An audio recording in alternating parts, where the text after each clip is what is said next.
আমি রাসেল আছি সাথে।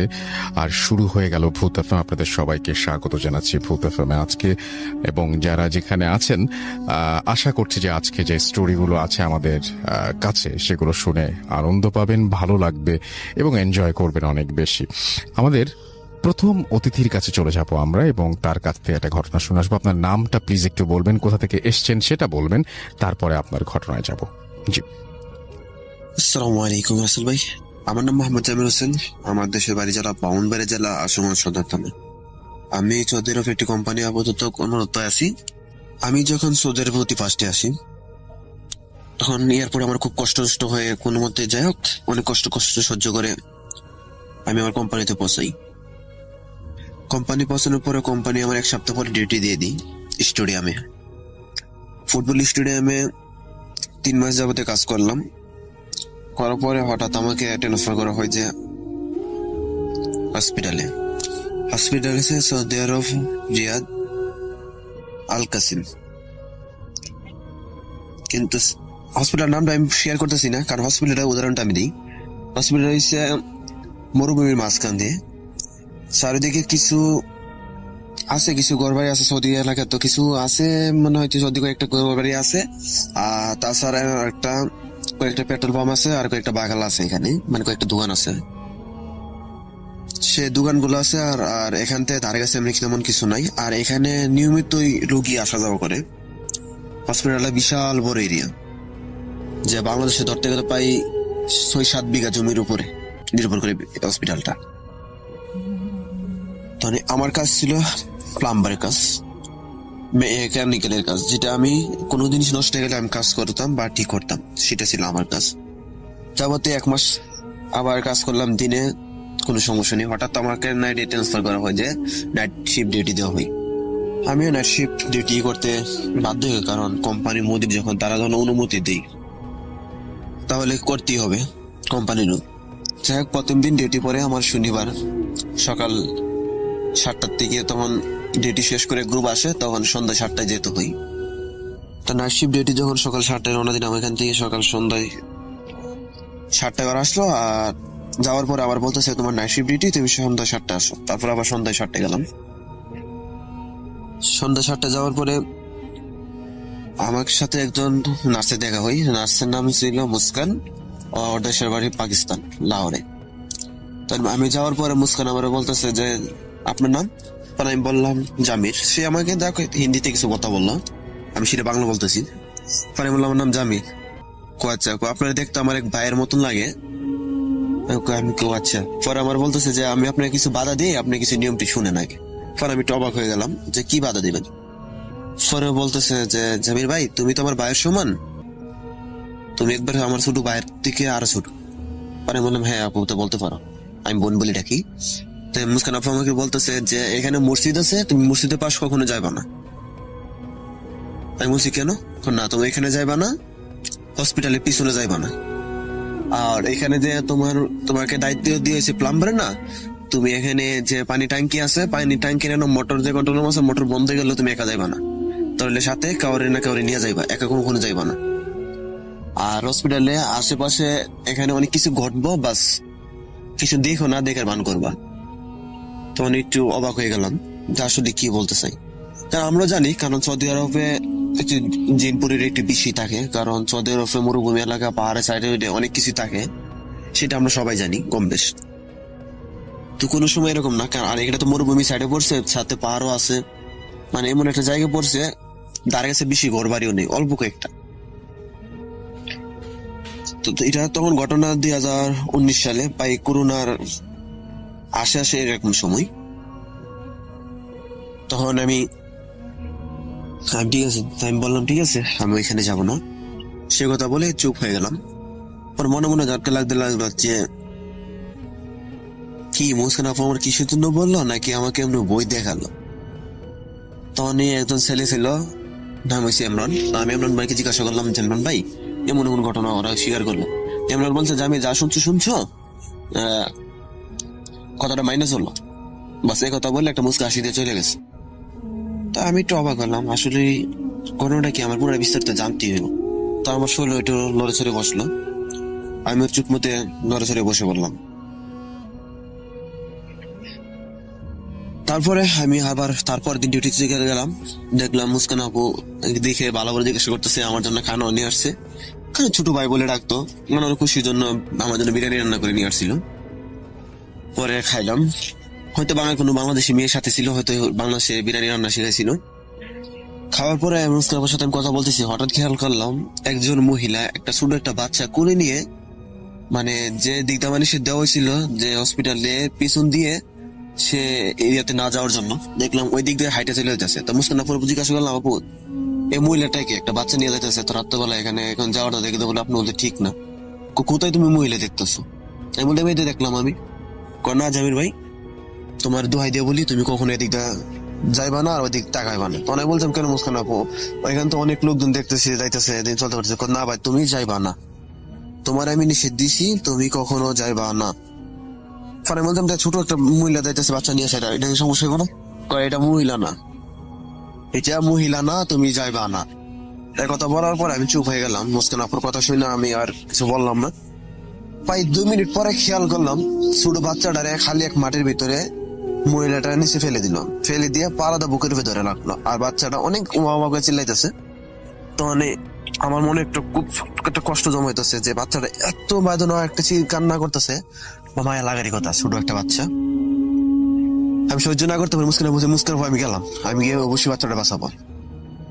এই কথা বলার পরে আমি জলদি মুস্কান আপুর থেকে দূর দিলাম, কারণ মুস্কান আপু এখানে খেয়াল করলো আমি দূর দিলাম, কারণ মুস্কান আপু বুঝতে পারছে এখানে কিছু একটা ঘটবে।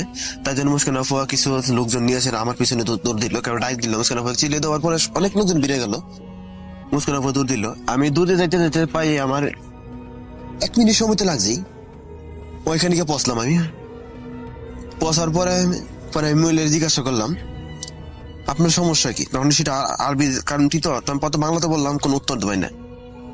তারপরে হিন্দিতে বললাম, তখন উত্তর পাই না। তখন আরবিতে জিজ্ঞাসা করলাম আপনি কে, তখন কোনো উত্তর দেয় না, শুধু আমার আঙ্গুলে ইশারা দিচ্ছে চলে যাওয়ার জন্য, বাস বোরকা পরা ছিল।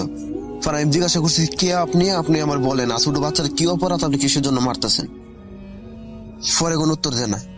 তারপর জিজ্ঞাসা করলাম যে আপনাকে আল্লাহর দোহাই দিয়ে বলতেছি আপনি ছোট বাচ্চাকে ছাইরা দেন, আমার হাতে দিয়ে দেন। সে আমাকে এমন একটা গর্জন দিল, সে গর্জন আমি প্রস্তুত ছিলাম না, মনে হয় যে আমার কলিজাটা বের হয়ে যাচ্ছে। তখন আমি একটু ভয় অর্জন হয়ে গেলাম। তখন আমি জিজ্ঞাসা করলে আপনি কি বাচ্চাটা আমার কাছে দিয়ে দেন, তখন আমি চুপ মধ্যে বলছি দিয়ে দেন। তখন আমার দিকে ভাই এভাবে তাকালো, আমি খেয়াল করলাম ওর 2টা চোখ নাই, চোখ 2টা উপর দিকে পড়ে গেছে, মুখ দিয়ে রক্ত টপ টপ করে পড়তেছে, আর মাথাটা বলতে এক পাশে একবারে কঙ্কালের মতো হাড় দেখা যাচ্ছে, আর এক পাশে মাংস, মানে পচে যাচ্ছে, গলে গলে পড়তেছে এরকম কিছু। তখন আমার মনে একটু ভয় এভাবে কাস্ট করলো আমাকে যে আমি লড়তে পারতেছি না। কারণ আমি তো আল্লাহ কাছে দোয়া করতেছি, আল্লাহ তুমি আমাকে তো কোনো মধ্যে জ্ঞান হারানোর সুযোগ দাও, আর নয়তো আমাকে তো উদ্ধার করো। বলতে বলতে হঠাৎ আমি মাটিতে লুটিয়ে পড়ি। তখন এই মুস্কান আপু কিছু লোকজন নিয়ে আসে, আসার পরে আমাকে নিয়ে যায় ভিতরে, নেওয়ার পরে আমাকে হসপিটাল নিয়ে যাওয়ার পরে আমাকে 3 মিনিট পরে প্রায় 7 ঘন্টা পরে আমার জ্ঞান ফিরে। পরে একজন ডাক্তার ছিল হাদিয়া বিন আব্দুল শেখ সাইদ, সে আমাকে বলছিল জামিন তোমার যাওয়াটা এখন ঠিক হয় নাই, তোমাকে মুস্কান নিষেধ করছিল, তারপর তুমি মুস্কানের কথাটা শোনো নাই। আর মুস্কান এখানে আজকে নতুন না, মুস্কান এখানে 14 বছর ধরে আছে, তুমি মুস্কানের কথাটা শোনা দরকার ছিল, নেক্সট টাইম দিয়ে একা কোন সময় যাইবা না। আমি বললাম ঠিক আছে, আমার ভুল হয়ে গেছে। পরে আমি মালিশ মানে ক্ষমা চাইলাম, মানে অনেক কিছু বললাম। বলার পরে তারপর দিন আবার ডিউটিতে গেলাম, কিন্তু আমি গিয়ে ওইখান থেকে লড়তে পারতেছি না, কারণ আমার শরীরে এত জ্বর, আর শরীর কি মনে একটা বই কাজ করতেছে আমার।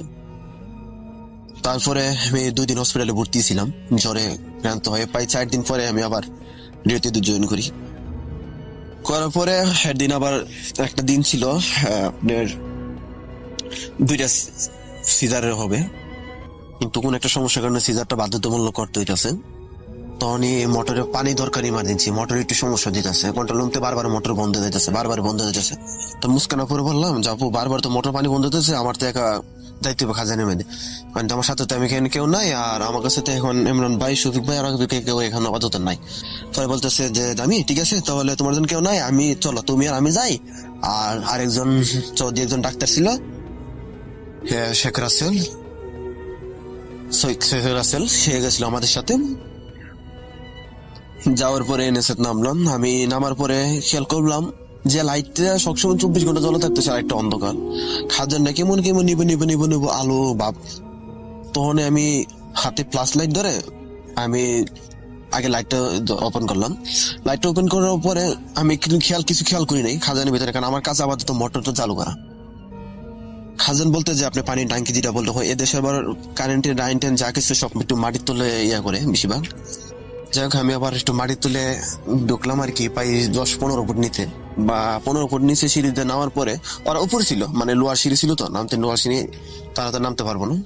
আমি নামার পরে লাইট ধরাইলাম, মোটর চালু করলাম। মোটর চালানোর পরে খেয়াল করলাম কোনাতে একজন মেয়ে বসে আছে।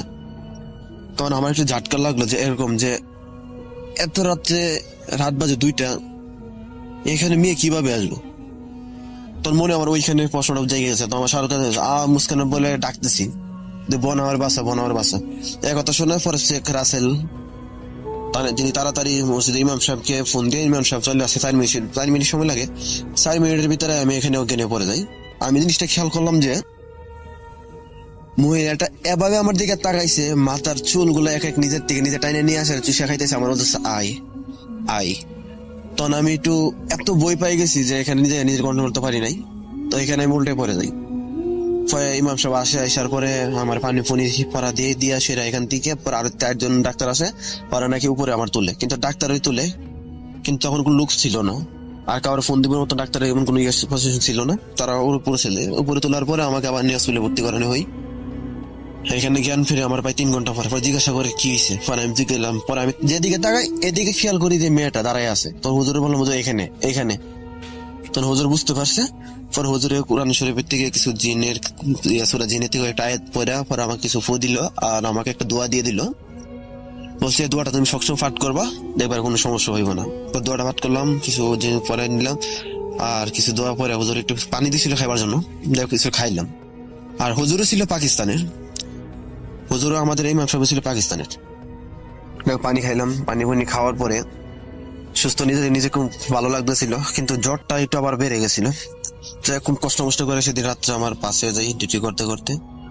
তারপর দিন আবার যাই, মুস্কানা বলতেছে আমি ভাই তোমার সাথে নিয়মিত কিছুদিন না একদিন কিছুদিন পরে ঘটনা ঘটতেছে, তুমি একটু সাবধানে থাইকো। পরে বলতে ঠিক আছে। সাবধানে কথা বলার পরে আমি চুপ হয়ে গেলাম। আসল ভাই চুপ হওয়া যাওয়ার পরে এত একটা বই ক্রাশ করছিল আমার, যা আমি বোঝাতে পারবো না। তারপরে আমি চলে যাই হসপিটাল চেক করার চিন্তা ভাবনা করি, আমি হসপিটাল করবো না। কোম্পানির মধ্যে জিজ্ঞাসা করি স্যার আমি এখান থেকে থাকবো না, আমি এখান থেকে চলে যাবো। পরে বলতেছে না যাবি, তোমার এখানে থাকতে হবে, তুমি আর কয়েক মাস থাকো, কিছু নতুন লোক আসবো, আসলে বিষয় বাড়ানো হয়েছে, বাংলাদেশ থেকে আসলে তাদেরকে দায়িত্ব দেওয়ার পরে তুমি এখানে চলে যাও। আর তুমি স্যার এখন আপাতত এখানে কোনো দায়িত্ব আপাতত কেউ নাই, আর যারা ছিল তারা তো জানোই ছুটিতে চলে গেছে কয়েকজন। আসল ভাই সত্যি বলতে কি জানেন, প্লাম্বার বলতে একমাত্র আমি ছাড়া কেউ এখানে ছিল না। আর হসপিটাল তো সিজার হইতেছে, আপনার অপারেশন হইতেছে, অনেক কিছু হইতেছে। এত কিছু হইতে হলে অবশ্য পানির হয়তো জরুরি দরকার, আর আমি না থাকলে হইতে পারতেছে না। কিন্তু দিনের বেলা যে আছে সে একবারে নতুন, মানে সে কাজ বলতে কিছু বোঝে না। বাধ্যতামূলক আমার এই বর্তমানে দায়িত্ব হয়, যে সময় ফোন দেয় রাত নাই দিন নাই আমার এখানে যাইতে হয়।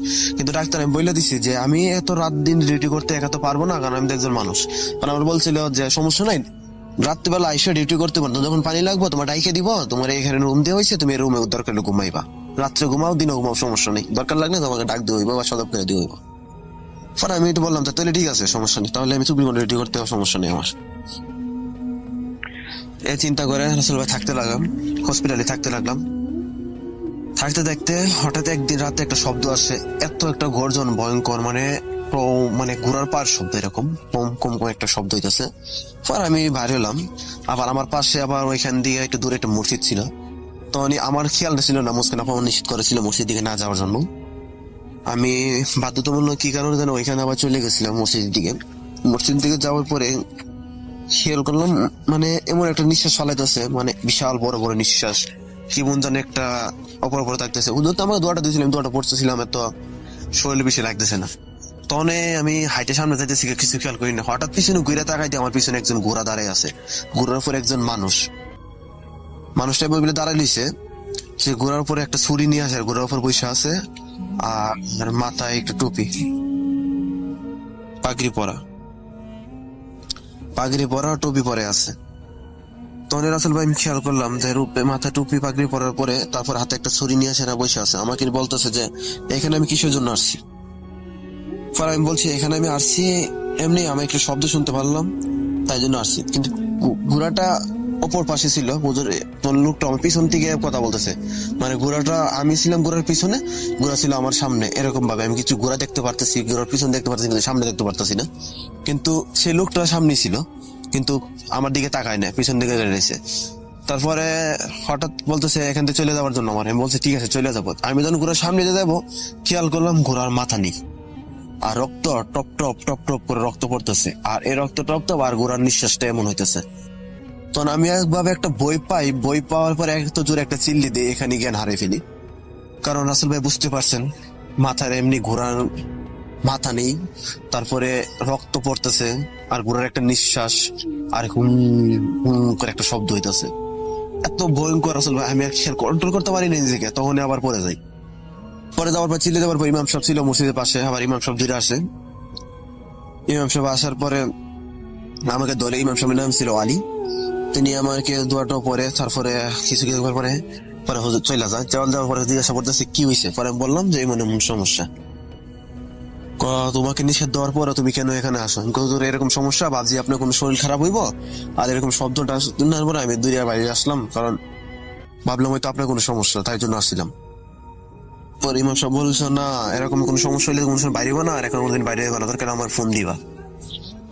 পরে আমি বললাম, পরে একদিন চলে গেল। পরের দিন স্বপ্নে দেখতে লাগলাম আমি ঘোড়াটা বারবার আমার বলতেছে যে কখনো আর এখানে আসবি না, কাউকে আমার কথা বলবি না। বারবার আমাকে হুমকি দেওয়ার মতন কথা বলতেছিল।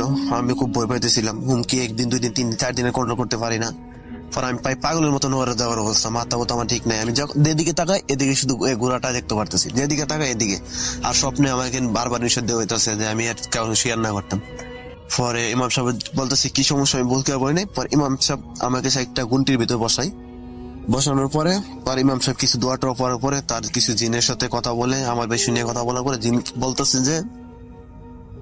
যে ওর ভিতরে কিছু জিন প্রবেশ করে গেছে, আর কিছু জিন ওরে ব্যবহার করতেছে, কিন্তু ওর ক্ষতি করতেছে না, কোনো ক্ষতি করার চেষ্টা করতেছে না। আর ওরে কোনো ইয়া নাই, মারা কোনো চিন্তা ভাবনা নাই। তাদের চিন্তা একটা, ওরা একটু ভয় দেখানো আর ওর নিয়ে একটু মজা করানো। মানে এরকম ভাবে কিছু কিছু বলছিল আমাকে নিয়ে, সেটা আরো কিন্তু তদন্ত দিছিল। পরে বলতেছে যে মাথা কাটা যে ঘোড়াটা আমাকে নিয়ে যেতে চাই তাদের দেশে, মানে কোন একটা কারণ বসতে আবার দিয়ে যাবে। তখন বলতেছে আটকানোর পথ হইতে পারে এখান থেকে বদলি করে দিতে হইব, আর নয়তো পারে নাইট ডিউটি থেকে সরাই দিতে হইব। পরে কথা বলার পরে জিনিসের সাথে কথা বলার পরে ইমাম সাহেব বললো যে তোমার এখানে থাকাটা ঠিক না, আর নয়তো তোমার এখন চেঞ্জ করতে হইব। পরে আমি আবার একথা শোনার পরে মুদির সাথে করলাম, আর শরীরে এত ঝড় রাসেল ভাই কি বলবো, মার মাথা এত ব্যথা। পরে আমি মুদিরে বললাম যেমন সমস্যার পরে তারপরে হয় না, সে মাথা করে ঘোরাটা। তারপরের দিন আবার রাত্রেবেলা আমি রাত 2টা বাজে আমার রুমে, রাসেল ভাই বিশ্বাস করে রুমটা রক্ত তক তক তক তক হয়ে গেছে, এত হিম করা রক্ত রাসেল ভাই, আমি একবার কল্পনা করতে পারি না কিভাবে হলো। আমি শুধু একটু চিন্তা করতেছি যে এত রক্ত ভাবে পড়তেছে, আমার কি হয়ে যাবে। আমি চোখ বুঝে আছি আর দোয়াটা পড়তেছি, চোখ বুঝে আছি দোয়াটাই পড়তেছি, কিন্তু হয়তো দোয়ার অনুসুদে আল্লাহ হয়তো জিনটা আমার কাছে আসতে পারতেছে না, কিন্তু দূর থেকে হয়তো হুমকি আর গর্দন দিয়ে যাইতেছে, বলতেছে তোকে আমি নিয়ে যাবো, তোরে আমি নিয়ে যাব। মানে এরকম ভাবে আমার একটা শব্দ করতেছে, সবকিছু কিছু ভাষাটা আরবিতে, কারণ আমি তো আরবি ভাষা আমার কাছে কন্ট্রোল হয়ে গেছিল। তখন আরবি ভাষাটা বেশি কিছুটা অল্প হইলেও বুঝতে পারতাম, মানে প্রায় 60% আরবি বুঝতে পারতাম, 40% বুঝতে পারতাম না, সেরকম আর কি। প্রায় 8 মাসের মতন হয়ে গেছে ভাই। তখনই আমি ভাবতে লাগলাম যে না, আর তখন করোনার তেমন চতুর্দিকে কোনো গাড়ি করে চলাফেরা সবকিছু বন্ধ, 24 ঘন্টা করোনার পথ, কিছু নাই, একমাত্র হসপিটাল খোলা, তারা ছাড়া আর কিছু নাই, কোনো যাওয়ার পথও নাই, আমার বাধ্যতা হয়ে হসপিটালে থাকতে হইতেছে। চতুর্দিকে এক বিপদে পড়ে গেলাম আমি। আর তখন আল্লাহকে স্মরণ করতে লাগলাম, আল্লাহ তুমি আমাকে এখান থেকে দিয়ে নাও, আল্লাহ তুমি আমার দিকে সরাই নাও, আর আমার থেকে দূরে নাও। জিনগুলো পরে এক এক করে সব আমার পিছনে রেগে গেছে, কেন আমি সবকিছু শেয়ার করলাম ইমাম সাহেবের কাছে, কেন বললাম ইমাম সাহেব বলার পরে তারপরে সব পিছনে রেগে গেছে, লাগার পরে আমি সবকিছু শেয়ার করে সবকিছু বললাম। একদিন স্বপ্নে আমাকে বলতেছে যে তুই বলিস তুই কাজটা ঠিক করিস নাই। তাই আমি বললাম যে আমি বলি নাই। তুই বলিস তাই তোর কারেন্ট জিন বলছে। আমি বলছি আমার কারেন্ট জিন বলতে পারে, সেটা তো আমার তো কোনো দোষ নাই, কারণ তোর কারেন্ট জিন বলবো কেন, তখন আমি বললাম যে আমার কারণ ইঞ্জিন বলতেই পারে, তাহলে আমার কি অপরাধ? না, তুই ভুল করছিস, তোরাকে মেরে ফেলবো। তখন খেয়াল করলাম যে পাগড়ি পরা যে হুজুরটা ছিল সে পথ দিকে ঘুরলো, ঘুরার পর দেখলাম তার চেহারাটা কি বলবো, প্রায় বানর না কুকুর না এরকম ভাবে একটা মুখটা এরকম যে সারা মুখে পশম অনেক বড়, হ্যাঁ ভাল্লুকের মতন হাতের নখগুলা, পা গুলা বিশাল বড়, আর গলাটা আসলে এত লম্বা যা বলে বুঝাইতে পারলাম না, যেটা আমি স্বপ্নে দেখলাম। আর ঘোড়াটা মাথার থেকে রক্ত কি কারণে পড়ে গেছে সেটা বলতে পারলাম না, কারণ ঘোড়ার কি কারণে মাথা আলাদা হয়েছে তাও বলতে পারলাম না। শুধু তো জানি সে আমার বলতেছে তোরা আমি নিয়ে যাব, তো চলে নিয়ে যাব। পর আমি বললাম না, সেটা তো হচ্ছে না, আমার তো কিছু একটা করতে হইব। পর আমি ইমাম সাহেব বললাম হুজুর এরকম সমস্যা, এরকম এরকম, আমাকে আমি হুমকি দিছে, মারার হুমকি দিছে। পরে বলতেছে যে না, তাহলে তো বেজবস্তি একটা নীতি হয়। তখন অলিদ নামে একজন সৌদি আরব ছিল, সে তার কাছে সবকিছু শেয়ার করলাম। সে একজন মুফতি ছিলেন, তিনি আমাকে বলেছিলেন যে জামির এরকম সমস্যা যখন তোমার, আমি তোমার সাথে থাকবো। ইমাম সাহেব আমার সাথে থাকতে লাগলো 2 দিন। তারপরে 3 দিন মাথায় ইমাম সাহেব আক্রমণ করা শুরু করলো। ইমাম সাহেব হাতের নখ সে চিমড়ি লাগতে লাগলো। একদিন ভালো ছিল, পরের দিন দিয়ে ঘটনা শুরু হয়ে যায়। তো ইমাম সাহেব বুঝতে পারছে যে আমার সাথে কিছু একটা ভয়ঙ্কর ঘটনা তারা আমার সাথে জড়িয়ে গেছে বা ভয়ঙ্কর ঘটনা ঘটাইতে থাকতেছে। তখন ইমাম সাহেব আমার সবসময় নিশ্চিত করছিল আর অলিদের সাথে থাকার জন্য বলছিল। সে অলিদে আমার সবসময় আমাকে জড়াই লাগতো, দেওয়ার পরে আমাকে সবসময় সিপ্রির ভিতরে রাখার চেষ্টা করতো, একই লড়াই করতো, এই জিনগুলোর সাথে একই লড়াই করতো। অনেক কষ্ট করার পরে তাই ও মহিলা জিনটা, প্রথম যে জিনটা আমাকে আক্রমণ করছিল, জিনটাকে বন্দি করে ফেলে। বন্দি করার পরে এক বোতলে বন্দি করে আমার বলছে পানির বোতল দেওয়ার জন্য, পানির বোতল ছিল আমার এখানে, পানির বোতল ছিল, বলছে পানিটা ফালাই দেওয়ার জন্য, পানিটা ফালাই দিয়ে পরে বোতলে বন্দি করে। পরে বলতেছে ওরা অনেক অনেক জিন আছে এখানে, ওদের একা পারতেছে না। তারপরের দিন একজন ছেলে আসছে আবার নতুন কৈতিকা জানে আর না, করোনার মধ্যে ছেলেকে নিয়ে হয়েছিল। সে আবার কি কারণে জানে আমাদের বিল্ডিং হসপিটাল ছাদে গেছিল। ছাদে যাওয়ার পরে টিকটক ভিডিও বানাতেছিল, হঠাৎ ছাদের থেকে চিৎকার দিয়েছে আমার বাঁচাও, আমাকে বাঁচাও, আমাকে নিয়ে গেল, আমার নিয়ে গেল। এই কথা বলার পরে সবাই আবার দূরে ছাদে গেলাম। ছাদে যাতে দেখলাম ছাদে দাঁড়াই লিছে। হঠাৎ 3 তলা ছাদের উপর থেকে মাটিতে পড়ে গেছে, পরে মাথা ফেটে হাত পা ফেটে এখানে মারা গেছে। মারা যাওয়ার পরে রাসেল ভাইয়ের নিয়ে হই এখানে নিয়ে আসে, নিয়ে আসলাম। আসার পরে পরে স্বপ্নে ছেলেটা হুজুর বলতেছে যে হুজুর আমি মারা যাইনি, আমাকে এভাবে মারানো হয়েছে, আমাকে বাঁচান, আর দয়া করে আমার লাশটা মা বাবার কাছে পৌঁছাই দেন। তো এই করতে এমনি করুন না, সবকিছু বন্ধ। হুজুর 1 দিন 2 দিন করে খেয়াল করতেছে, কি করবে কিছু বুঝতে পারতেছে না। একটা লোক যে জীবন নিয়ে গেল, এখন আমার পিছনে রেগে গেছে। তো হুজুর চিন্তা করলো যে না, তাহলে আমারে বাঁচাইতে হইব। এখন টার্গেট যখন বলছে, যখন আমার বাঁচাইতে হইব। তখন হুজুরের জন্য ছেলেটা কথা বলার পরে তখন হুজুরের চিন্তা ভাবনা করলো না, এখন ছেলেটা কি আগে প্রথম বাঁচাইতে হইব, বাঁচানোর পরে তারপরে এখন আমার চিন্তা ভাবনা করতে হইব। হুজুরের কিভাবে লাশ ফাটাইবো, হুজুর তো মাথা ঢুকতেছে না। পরে আমার কাছে সবকিছু শেয়ার করলো। পরে আমি আমার ম্যানেজারের সাথে কথা বললাম, কথা বললাম। পরে বলতেছে ঠিক আছে, লাশ দেশে পাঠানো হইবে, আগে ফ্লাইট চালু হোক। তখন লাশ ফ্রিজের মর্গে লাগা দেওয়া হয়েছে। তো অনেক খেয়াল করলাম যে ঘোড়া কাটা যে মাথাটা ছিল, যে রোগটা, ওর সাথে এই ছেলেটা মানে কোনো একটা রুশি ধরে সবসময় থাকে, মানে আমি স্বপ্নে দেখতে পারতাম সে রুশি ধরে লাগতো আর সে লোকটা বসে থাকতো। বলতেছে ও একা ঘোড়া কন্ট্রোল করতে পারে না, আমাকে দরকার। মানে আমাকে নিয়মিত হুমকি ধুমকি দেখে দেখতো। আমি আসলে ভাই পাগলের মতো হয়ে গেছিলাম, না পারতেছে কিছু বলতে, না পারতেছে কিছু সহ্য করতাম। আমি দিন দিন পাগলের মতন হয়ে যেতেছিলাম। মাথার চুল নিজে নিজে খাইতাম, নিজে খাইতাম। আমি শুধু দেখতাম পোকা মাকড় খাওয়ানোর সুইটে দিত, আমি কিছু করতে পারতাম না। মানে তনে বেশি অত্যাচারের কারণে ডাক্তার বুঝতে পারছে এটা পার্মানেন্ট কিছু না। আমাকে সবসময় ইঞ্জেকশন দিয়ে আসে, আমার ঘুম পাড়াই লাগতো, আমাকে অজ্ঞান করা লাগতো, স্যালাইন লাগাই লাগতো, মানে কিছু না কিছু সবসময় থাকতো। তো মুস্কান সবসময় আমার কাছে থাকতো, আমাকে সবসময় নার্সের দায়িত্ব, একাই আমার দায়িত্ব নিত, সে সারালা থাকতো। এমন সময় সে যে অলিদ আর মুস্কান একসাথে রাত্রেবেলা পাড়া দিত, কারণ রাত্রেবেলা আমি একাই বলে চলে যেতাম, কই যাইতো আমার কেউ খেয়াল করতে পারতো না। তো সিসি ক্যামেরা প্রকাশ করলে সিসি ক্যামেরা খেয়াল করতো যে আমার কেউ রাইনা নিতেছে গা বা কেউ নিয়ে যাইতেছে গা, কিছু একটা ছাই আইতেছে, ঘোড়ার উপরে বসে আইতেছে, এরকম কিছু খেয়াল করতো। পরে ওর টার্গেট ছিল এরকম যে আমাকে নিয়ে যাবে। পরে এরকম করতে করতে করতে করতে হঠাৎ একদিন হুজুর টার্গেট করলো যে না, এই ঘোড়াটা বন্দি করার জন্য। তো ইমাম সাহেব ওলিদ আর ওলিদের দুইজন বন্ধু ছিল, তারা আসছিলেন, তারা স্কলার ছিলেন। তারা আসার পরে সবাই মিলে একসাথে বসে এই ঘোড়াটা ধরে বন্দি করতে তার সক্ষম হই। ঘোড়াটা শুনতে করে সত্য পরে পরে ইমাম সাহেব আমাকে কিছু কথা বলে, এই ঘোড়াটা নাকি বলে এটা আমার জন্মসূত্র থেকে ধরে আমার পিছনে লাগিয়ে আছে। আর পিছনে যা আছে বলতে এটা আমার বাংলাদেশ সুনামগঞ্জ চাঁদপুর তাহিরপুর থানাতে, এখান থেকে কিছু একটা সম্ভব ওইখানে পাহাড়ের থেকে ওইখানে গেছিলাম আমি ছোটবেলা বলে, ওইখানে আব্বু আম্মু এখানে বলে আমার নিয়ে গেছিল। ওইখানে যাওয়ার পরে কোনো একটু সম্ভবত আমি ছোট ছিলাম, তখন আমি খেলাধুলার পথে একটা পাথর নিয়ে বলে আমি ওইখানে ডিল মারছিলাম যেখানে ঘোড়াটা থাকতো। কিন্তু থাকার পরে সে আমাকে সবসময় খুঁজে বেড়াইতো, পাই না হঠাৎ একদিন কি কারণে যে সৌদি আরবে এখানে এসে বলে আমাকে খুঁজে পাই। কিন্তু রাসেল ভাই আমি এটা একটা কল্পনা করলাম যে, মানে কল্পনা বলতে একটা ভাবতে লাগলাম যে আমি ছোটবেলা যদি এরকম হইতো তাহলে সে আমার সাথে প্রায় 20টা বছর ধরে, তাহলে আমি একদিক সেদিক আছি, মানুষ আছে, সে আমাকে খুঁজে পাইলো না। 20 বছর পরে সে আমাকে কিভাবে সৌদি আরবে খুঁজে পাই, আমি এটি বুঝতে পারলাম না। তখন আমার একটু বই ক্লান্ত হয়ে গেল, না পারছি বাড়িতে সহ্য করতে, না বাড়িতে পারতেছি শেয়ার করতে। বাড়িতে শেয়ার করতে মা এমনি, কারণ মার 2টা কিডনির সমস্যা, পানি হয়ে গেছে, আর কিডনির এমনি সমস্যা হইতেছে। আর দ্বিতীয় কথা এমনি একটু সমস্যার ভিতরে আমার পরিবারটা ছিল, একটু প্যারামেডিক অফিসে, কারণ পরিবারটি সমস্যার ভিতরে ছিল বলতে কয়েকদিন পরে পরে আমার আম্মুকে কেউ একজন ডাকতো নিয়ে যাওয়ার জন্য, বলতে চলে আয় চলে আয়। তখন আম্মু শুধু কান্না করতো আর আমার গলা জোরে বলতো যে বাবার আমি মনে বাঁচতাম না, আমি বাঁচতাম না, এরকম কিছু একটা বলতো। আমি মনে কেন আমার ডাকে কেউ। পরে আমাদের একজন পীর সাহেব ছিল, আমার মার পীর সাহেবের কাছে হয়েছিল বাইতুল্লাহ শাহ, তিনি কিভাবে কি করছিল সেটা আমি বলতে পারলাম না। ইমাম সাহেব বলছিল এখান থেকে জন্মসূত্র ধরে ও আমার পিছনে নিয়েছিল, আর ও আমাকে চাইছিল নিয়ে যাওয়ার জন্য তাদের দেশে। কি কারণে নিতে চাইছিল সেটা ইমাম সাহেব জানতে পারেনি। আর আমাকে বলা হয়েছিল যে এখান থেকে জায়গা ত্যাগ করার জন্য যত তাড়াতাড়ি সম্ভব।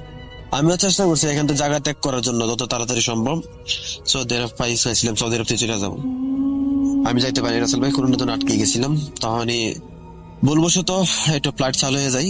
তখন হঠাৎ আমার মাথায় খেয়াল আসে যে দেখো হুজুর তো আমার বলছিল ছেলেটার কথা লাশ দেশে পাঠানোর জন্য। এমনি লাশ প্রায় 6 মাসের মতন হয়ে গেছে ভাই। আমার ফ্যামিলির তো মনে হয় যোগাযোগ করতে আছে তাদের সাথে, আমার সাথে কোনো যোগাযোগ নেই কোম্পানির সাথে। পরে আমি মধুরে জিজ্ঞাসা বললাম যে এমন এমন সমস্যা, লাশটা কি কি করা যায়। পরে বলছে লাশটা দেশে পাঠা দেওয়া হয়, 1 সপ্তাহের ভিতরে সবকিছু কমপ্লিট করে লাশটা দেশে পাঠা দেওয়া হয়। তারপর থেকে চিন্তা করলাম আমি হসপিটালতে বেরিয়ে যাবো আর একটা ধাক্কা খাই।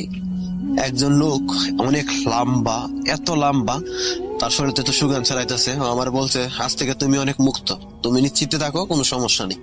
তখন আমি একটু অবাক হইলাম যে আসলে কি, হঠাৎ আমাকে এই কথা কেন বললো। পিছনে তাকায় দিয়ে লোকটা নাই। তখন আমি একটু অনেক ভয় পাই গেছিলাম। হয়তো ভাবলাম হয়তো কোনো একটা সমস্যার কারণে হয়তো কোনো কিছু একটা বোল টুল দেখছি, হয়তো তেমনও হতে পারে।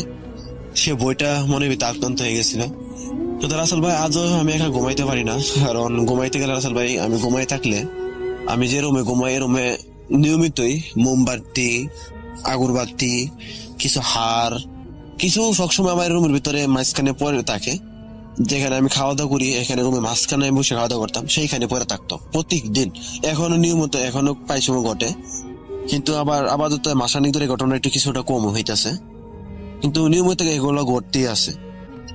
কিন্তু এখন রাসেল ভাই একা ঘুমাইতে পারি না, সে শরীরে জ্বরটা আছে। রাসেল ভাই প্রতিদিন রাত্রেবেলা আমার জ্বর ওঠে, দিনের বেলা আলহামদুলিল্লাহ আমি ভালো সুস্থ করি, রাত্রেবেলা পারি না। রক্ত পরীক্ষা করলাম, পশা পরীক্ষা করলাম, কত কিছু পরীক্ষা করলাম। রাসেল ভাই এখনো পর্যন্ত আমি জ্বরটা কি জন্য এটা করতে পারতেছি না।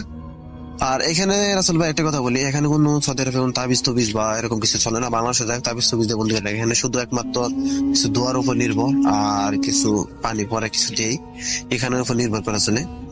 কিন্তু রাসেল ভাই ভৌতিক ঘটনাটা আসলে এরকম, যার সাথে ঘটে সে বোঝে তার বেদনা। এবং আমরা চলে যাব আমাদের পরবর্তী অতিথির কাছে। আশা করছি যে তার যে শোনানো ঘটনাটা সেই ঘটনাটা আপনাদের ভালো লাগবে। চলুন শুনে আসি। আপনার নামটা প্লিজ একটু বলবেন, কোথা থেকে এসেছেন, তারপরে আপনার ঘটনায় যাব। হ্যালো লিসেনার্স, আমি SM মাসুক আপনাদের সাথে আজকে আরো একটা স্টোরি শেয়ার করব। এই যে স্টোরিটা, এটা আমার খুবই ক্লোজ একটা ফ্রেন্ডের কাছ থেকে শোনা। স্টোরিটা আনুমানিক 2008 to 10 এই টাইমটার মধ্যে, 2008 বা 10, মানে অলমোস্ট 1 যুগ আগে। সো স্টোরির লোকেশনটা আমি বলছি না স্বাভাবিকভাবেই, বাট এটা হচ্ছে খুবই রিমোট একটা গ্রামে, কিছুটা পাহাড়ি এলাকা টাইপের একটা খুবই রিমোট গ্রাম, সেই গ্রামের ঘটনা। তো ঘটনার মূল যে জায়গাটা সেটা হচ্ছে গ্রামের সাইডে জঙ্গলের কাছাকাছি একটা জায়গা আছে যেটার নাম হচ্ছে বিধবার চালা। এখন চালা মানে জিনিসটা জায়গাটা এরকম, মূল গ্রাম থেকে একটু সাইডে জঙ্গলের মধ্যে, এবং বেশ ঘন বনের মাঝখানে হচ্ছে একটা জায়গা যেখানে একটা সাইড হচ্ছে পানি, পানির পরে হচ্ছে ওপেন, যেখান থেকে দূরে গ্রামটা দেখা যায়। আর আরেক সাইডে হচ্ছে এই হাফ সার্কেল শেপে একটা মাঠ, অর্থাৎ অর্ধবৃত্ত আকৃতিতে একটা মাঠ। মাঠের এক সাইডটা পানি আর অন্য সাইডটা আর কি, বাকি সাইডগুলো সবগুলো হচ্ছে ঘন জঙ্গল। সো ঘটনাটা যেদিন হয় সেদিন হচ্ছে একটা বিয়ের অনুষ্ঠান ছিল। আমি যার কাছ থেকে শুনি, আমার ফ্রেন্ড, সে বিয়ের অনুষ্ঠান শেষ হওয়ার পরে বেশ আর কি সব আনুষ্ঠানিকতা শেষ। সো গ্রামের যেটা হয় যে ইয়াং পোলাপন যারা থাকে তারা হচ্ছে ওই বিয়ে বাড়িতে ওখানে আনন্দ উৎসব বা গান বাজনা করতে থাকে। তো যথারীতি ওই দিন বেশ রাত হওয়ার পরে আমার ওই ফ্রেন্ড হঠাৎ করে ডিসাইড করলো যে এখানে না থেকে আমরা বিধবার চালায় যাই, ওখানে বসি কিছুক্ষণ আড্ডা দিই। তো হয়তো সবাই টায়ার্ড ছিল বা ডিফারেন্ট প্ল্যান্স ছিল, কার কেউ যেতেছে না। তো আমার ওই ফ্রেন্ড এবং ওর এক কাজিন, এক ছোট ভাই ডিসাইড করলো যাচ্ছে আর কেউ না গেলে আমরাই যাবো ওখানে, যে আড্ডা দিই বা তাস খেলি সামথিং। এবং ওই দিন জ্যোৎস্না রাত ছিল, পূর্ণিমা, ফুল মুন। তো ওরা যথারীতি ওখানে চলে গেল। এখন গভীর রাত প্লাস জ্যোৎস্না রাত প্লাস একদম রিমোট একটা গ্রাম, এটা শুনলে মনে হয় যে রাতের গ্রাম, তার মানে খুবই নিস্তব্ধ। বাট রাতের গ্রামে যারা থাকছে তারা জানে যে এটা মোটেই একদম সাইলেন্স নাই। রাতের গ্রাম মানে অদ্ভুত একটা মিউজিক, আমি নয়েজ বলবো না, ইটস লাইক এ মিউজিক, প্রচুর শব্দ থাকে। বাট একই সাথে একটা যেটা ব্যাপার থাকে যে জঙ্গলের মধ্যে ওখানে প্রচুর গাছপালা থাকে, নয়েজ পাস হওয়ার, সাউন্ড পাস হওয়ার খুবই সোর্স থাকে অনেক বেশি, এবং চারিদিকে পাতা পড়া, বেশ ছমছম একটা পরিবেশ। এবং এর ফলে কি হয় যে জঙ্গলের মধ্যে কেউ যদি হাঁটাহাঁটি করে, বেশ দূর থেকেও গ্রামে সেই সাউন্ডটা শুনতে পাওয়া যায়, এবং এত ক্লিয়ার স্পেসিফিক যে কেউ কোন দিক দিয়ে হাঁটতেছে, কোথায় থেকে কোথায় যাচ্ছে, মুভ করছে, পাতার মধ্যে এই মুভমেন্টের সাউন্ডটা খুব ক্লিয়ার বোঝা যায়। বাট এটা সাইলেন্স না, মানে রাতের পোকামাকড়, পাখি, রাত জাগা প্রাণী, সবকিছু, বাতাস, সবকিছু মিলে অদ্ভুত একটা মিউজিক ক্রিয়েট হয়, খুবই চমৎকার। যারা গ্রামের রাত কাটানোর অভিজ্ঞতা আছে তারা খুব ভালো জানেন, গ্রামের যারা লিসনার্স। এনিওয়েজ, তো ওরা বেশ গভীর রাত ওইখানে বসে রয়েছে, আড্ডা দিচ্ছে। সামনে পুকুর, পেছনে অর্ধবৃত্ত আকৃতিতে হাফ সার্কেল আর কি জঙ্গল। তো হঠাৎ মাঝরাতের দিকে পূর্ণিমা, সবকিছু দেখা যাচ্ছে, খুবই সুইট সাউন্ডস। সাডেনলি সব সাউন্ড থেমে গেল, মানে ইটস সাইলেন্ট। সাডেনলি কোনো প্রকার সাউন্ড হচ্ছে না, বাতাস নেই, কিচ্ছু না, নাথিং। ইট ওয়াজ পিন ড্রপ সাইলেন্স। এরকম অবস্থায় এই ব্যাপারটা আমার ফ্রেন্ডরা নোটিস করলো যে সামথিং ইজ রং। কোনো সাউন্ড নেই, সবকিছু হঠাৎ করে থমথম হয়ে গেছে। এ সময় আমি বলছিলাম যে জঙ্গলের মধ্যে পাতা পড়া থাকে, সো কেউ মুভ করলে সেই সাউন্ডটা স্পষ্ট শোনা যায় অনেক দূর থেকে। ওরা শুনতে পারলো যে ওদের উল্টা দিকে জঙ্গলের ভেতর থেকে, দূর থেকে কেউ একজন হেঁটে হেঁটে এদিকে আসতেছে। সো এটা খুবই নর্মাল একটা বিষয় ওদের কাছে মনে হইলো, যে হয়তো আমাদের ফ্রেন্ডরা যারা আছে তারা জয়েন, মানে ওরা এখানে আসে তো ফ্রেন্ডসরা জানে, সো তারা হয়তো জয়েন করার জন্য আসতেছে কেউ। তো ওরা অপেক্ষা করতেছে যে ফ্রেন্ডটা কখন আসবে। পায়ের শব্দ ধীরে ধীরে জঙ্গলের মধ্যে দিয়ে আগে আসতেছে ওদের দিকে, একটু একটু করতে করতে একদম কাছাকাছি চলে আসছে। ওরা অপেক্ষায় আছে যে আমরা তাকে থাকলেই আর কিছুক্ষণের মধ্যেই যে আছে সে জঙ্গল থেকে এই মাঠের মধ্যে পা দিবে। এবং খুব বেশ ছোট একটা জায়গা, না বেশ ছোট না, মানে মোটামুটি দেখা যাওয়ার মতো একটা জায়গা। জঙ্গল থেকে বেরে মাঠে পা দিলেই চাঁদের আলোতে তাকে স্পষ্ট দেখা যাবে। কিন্তু আর অবাক হয়ে খেয়াল করলো যে পদশব্দটা ওদের দিকে, যে পার্সনটা বা যাই হোক ওদের দিকে আসতেছিল, সে মাঠের ঠিক কিনারে জঙ্গলের ভেতরে গাছের ছায়া এসে দাঁড়ায় গেল। অর্থাৎ সে আর 1-2 স্টেপ আসলেই হচ্ছে সে যে মাঠে চলে আসবে, তাকে দেখা যাবে, কিন্তু সে সেটা করতেছে না, সে দাঁড়িয়ে রয়েছে। ওরা এবার একটু চিন্তা করতেছে যে এটা কে হইতে পারে, কি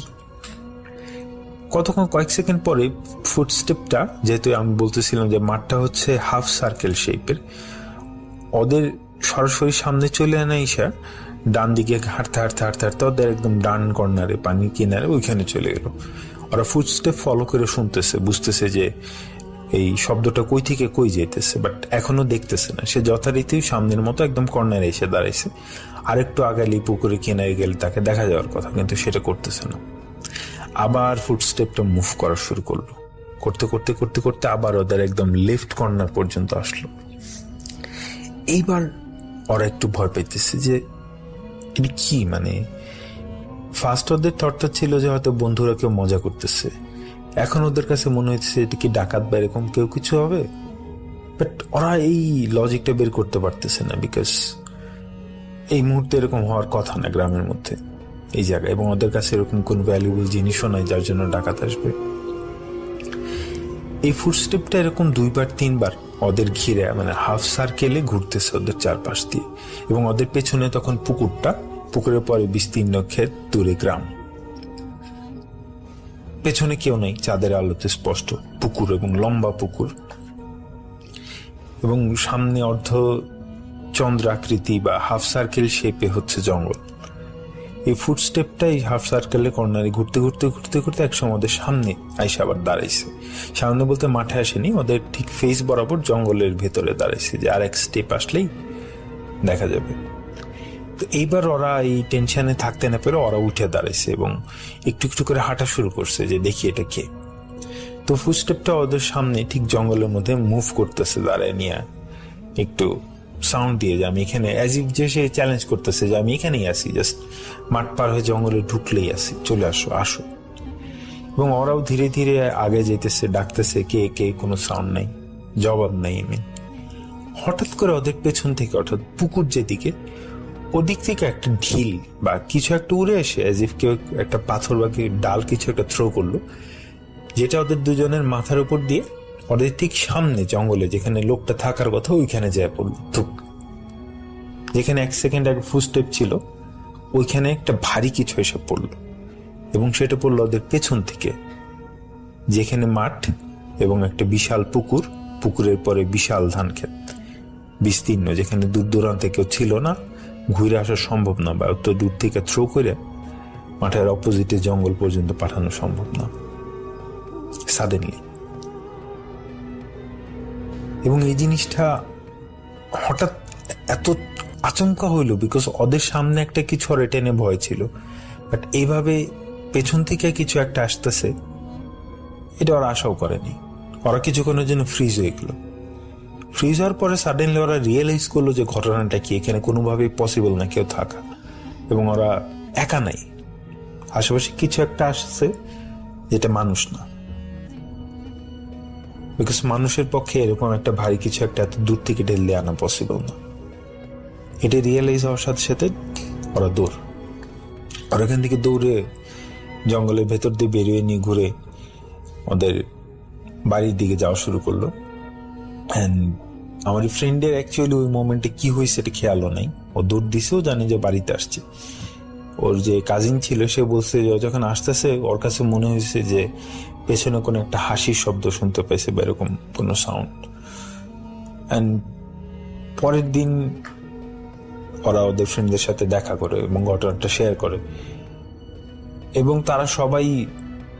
তারা একদম ডেসপায়ার্ড যে আমরা কেউ এই মজা করিনি। এবং এই ধরনের এটা যদি তার ফ্রেন্ডরা যে যোগ করতো সেক্ষেত্রে অবশ্যই 1-2 দিন পরে এটা প্রকাশ করে দিত মজা নেওয়ার জন্য যে আরে তোদের ভয়তে একাইছি, ভয় পাইছিস। বাট টিল দিস ডে, আজকে 1 যুগ পার হয়ে গেছে, সে ফ্রেন্ডদের সাথেও এখনো জিজ্ঞেস করে যে সত্যি করে বলতো তোরা কেউ ছিলি নাকি? তারা কেউ ছিল না। অ্যান্ড এটি কিভাবে হয়েছে, কে করছে, তার কোনো ব্যাখ্যা ওদের এখন পর্যন্ত নাই। বাট ওই জায়গাটাতে ওরা এরপরেও ফ্রিকুয়েন্টলি অনেকবার আড্ডা দিছে, সবাই 3-4 জন 5 জন মিলা রাত ভরে আড্ডা দিছে, এরকম কিছু হয় নাই।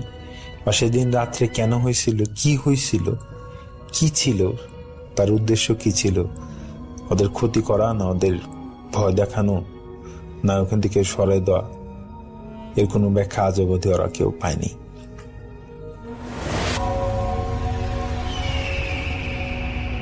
এবং আমরা চলে যাব আমাদের পরবর্তী অতিথির কাছে। আশা করছি যে তার যে শোনানো ঘটনাটা সেই ঘটনাটা আপনাদের ভালো লাগবে। চলুন শুনে আসি। আপনার নামটা প্লিজ একটু বলবেন, কোথা থেকে এসেছেন, তারপরে আপনার ঘটনায় যাব।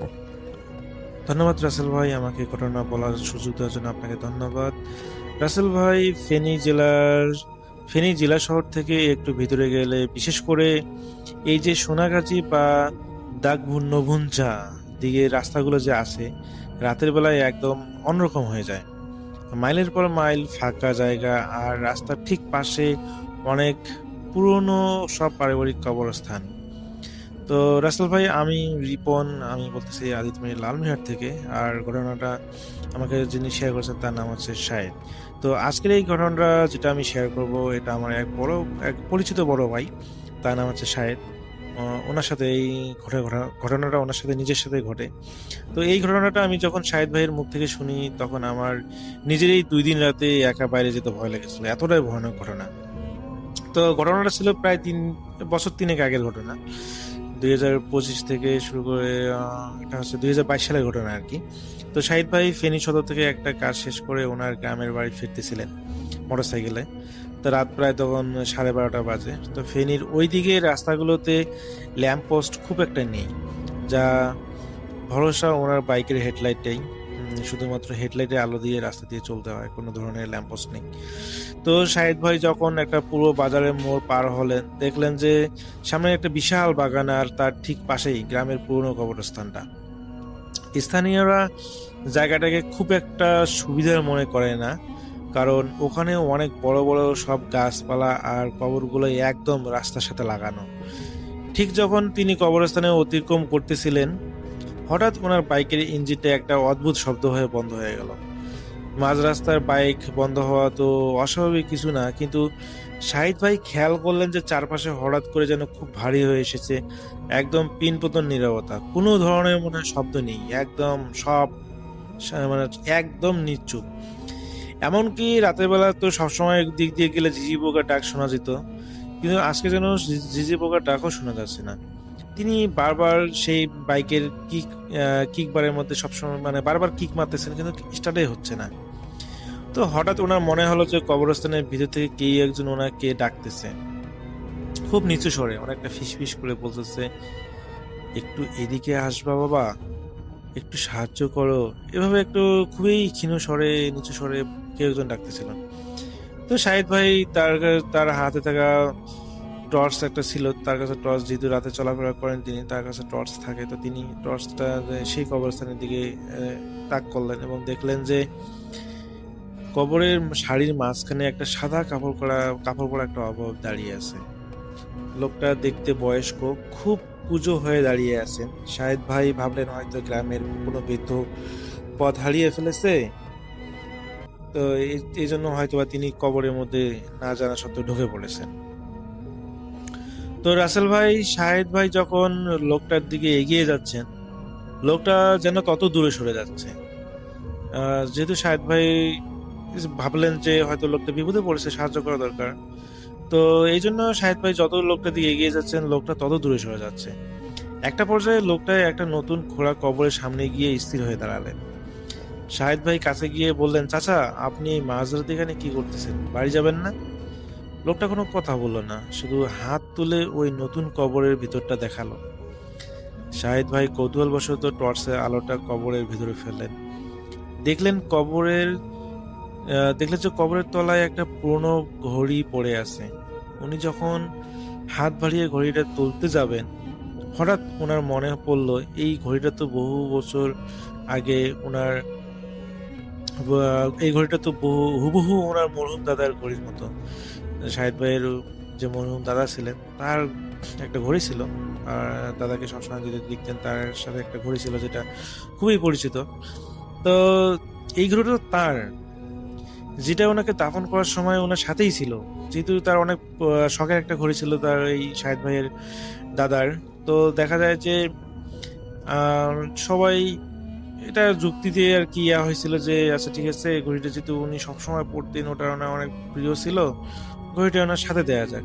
তার মানে এই না যে তার হাতে দেয়া, বিষয়টাই তা না, জাস্ট কবরে এক সাইডে ঘড়িটা রেখে দিয়েছিল যখন তাকে কবর দেওয়া হয়।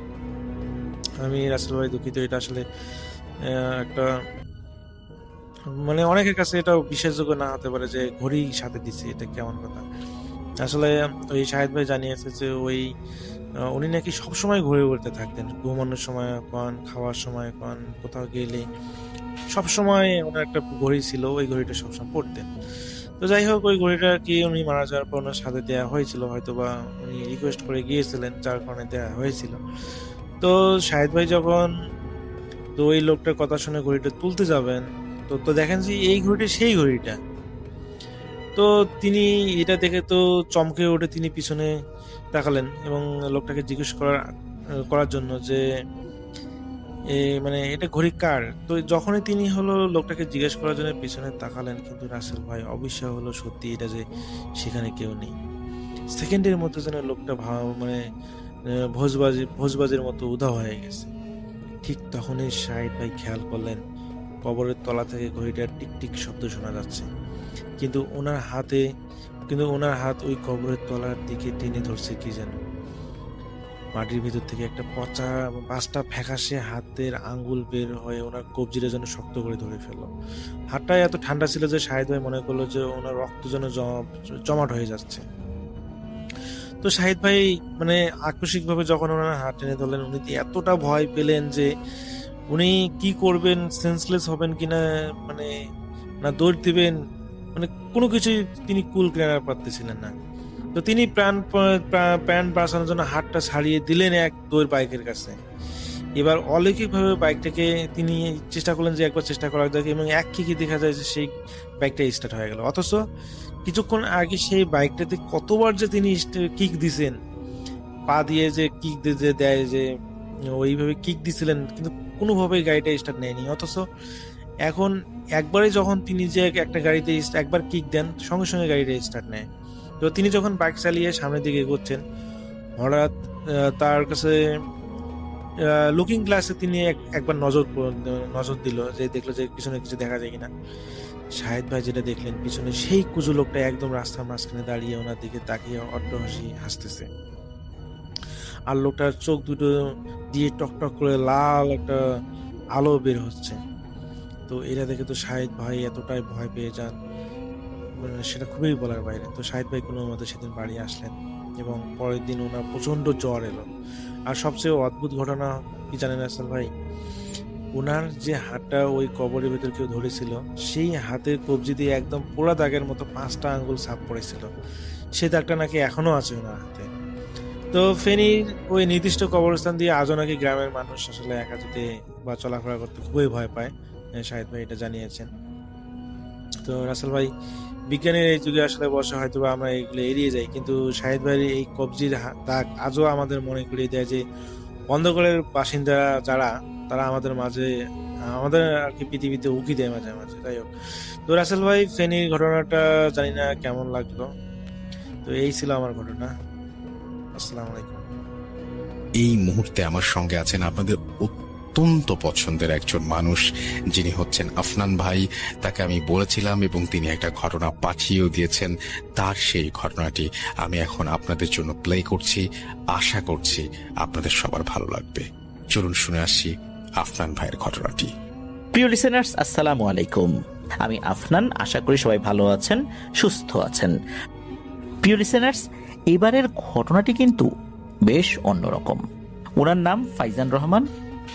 ওনার বাড়ি ঢাকা জেলার দক্ষিণ কেরানীগঞ্জের হাসনাবাদে। চলুন ঘটনায় চলে যাই। ঘটনাটি কেরানীগঞ্জ উপজেলার বাস্তা ইউনিয়নের গোয়ালখালী নামক গ্রামের। ঘটনাটি যার সাথে ঘটে তার নাম মোহাম্মদ আব্দুল করিম, আর ঘটনাটি যিনি ফাইজান রহমানকে দিয়েছেন তার নাম সুমাইয়া আফরোজ, যিনি বর্তমানে নারায়ণগঞ্জের 2500-এর পরাবদী ইউনিয়নের বাসিন্দা। এই ঘটনাটি তিনি তার এক আত্মীয়ের কাছ থেকে সংগ্রহ করেছেন।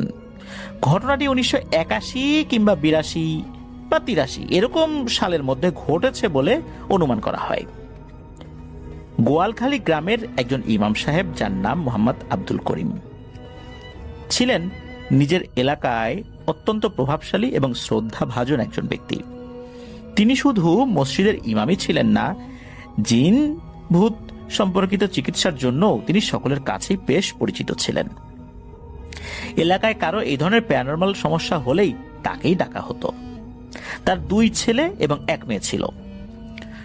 ছোট ছেলের নাম হচ্ছে সামি। এই সামির কি হয়, হঠাৎ করে জ্বর হয়।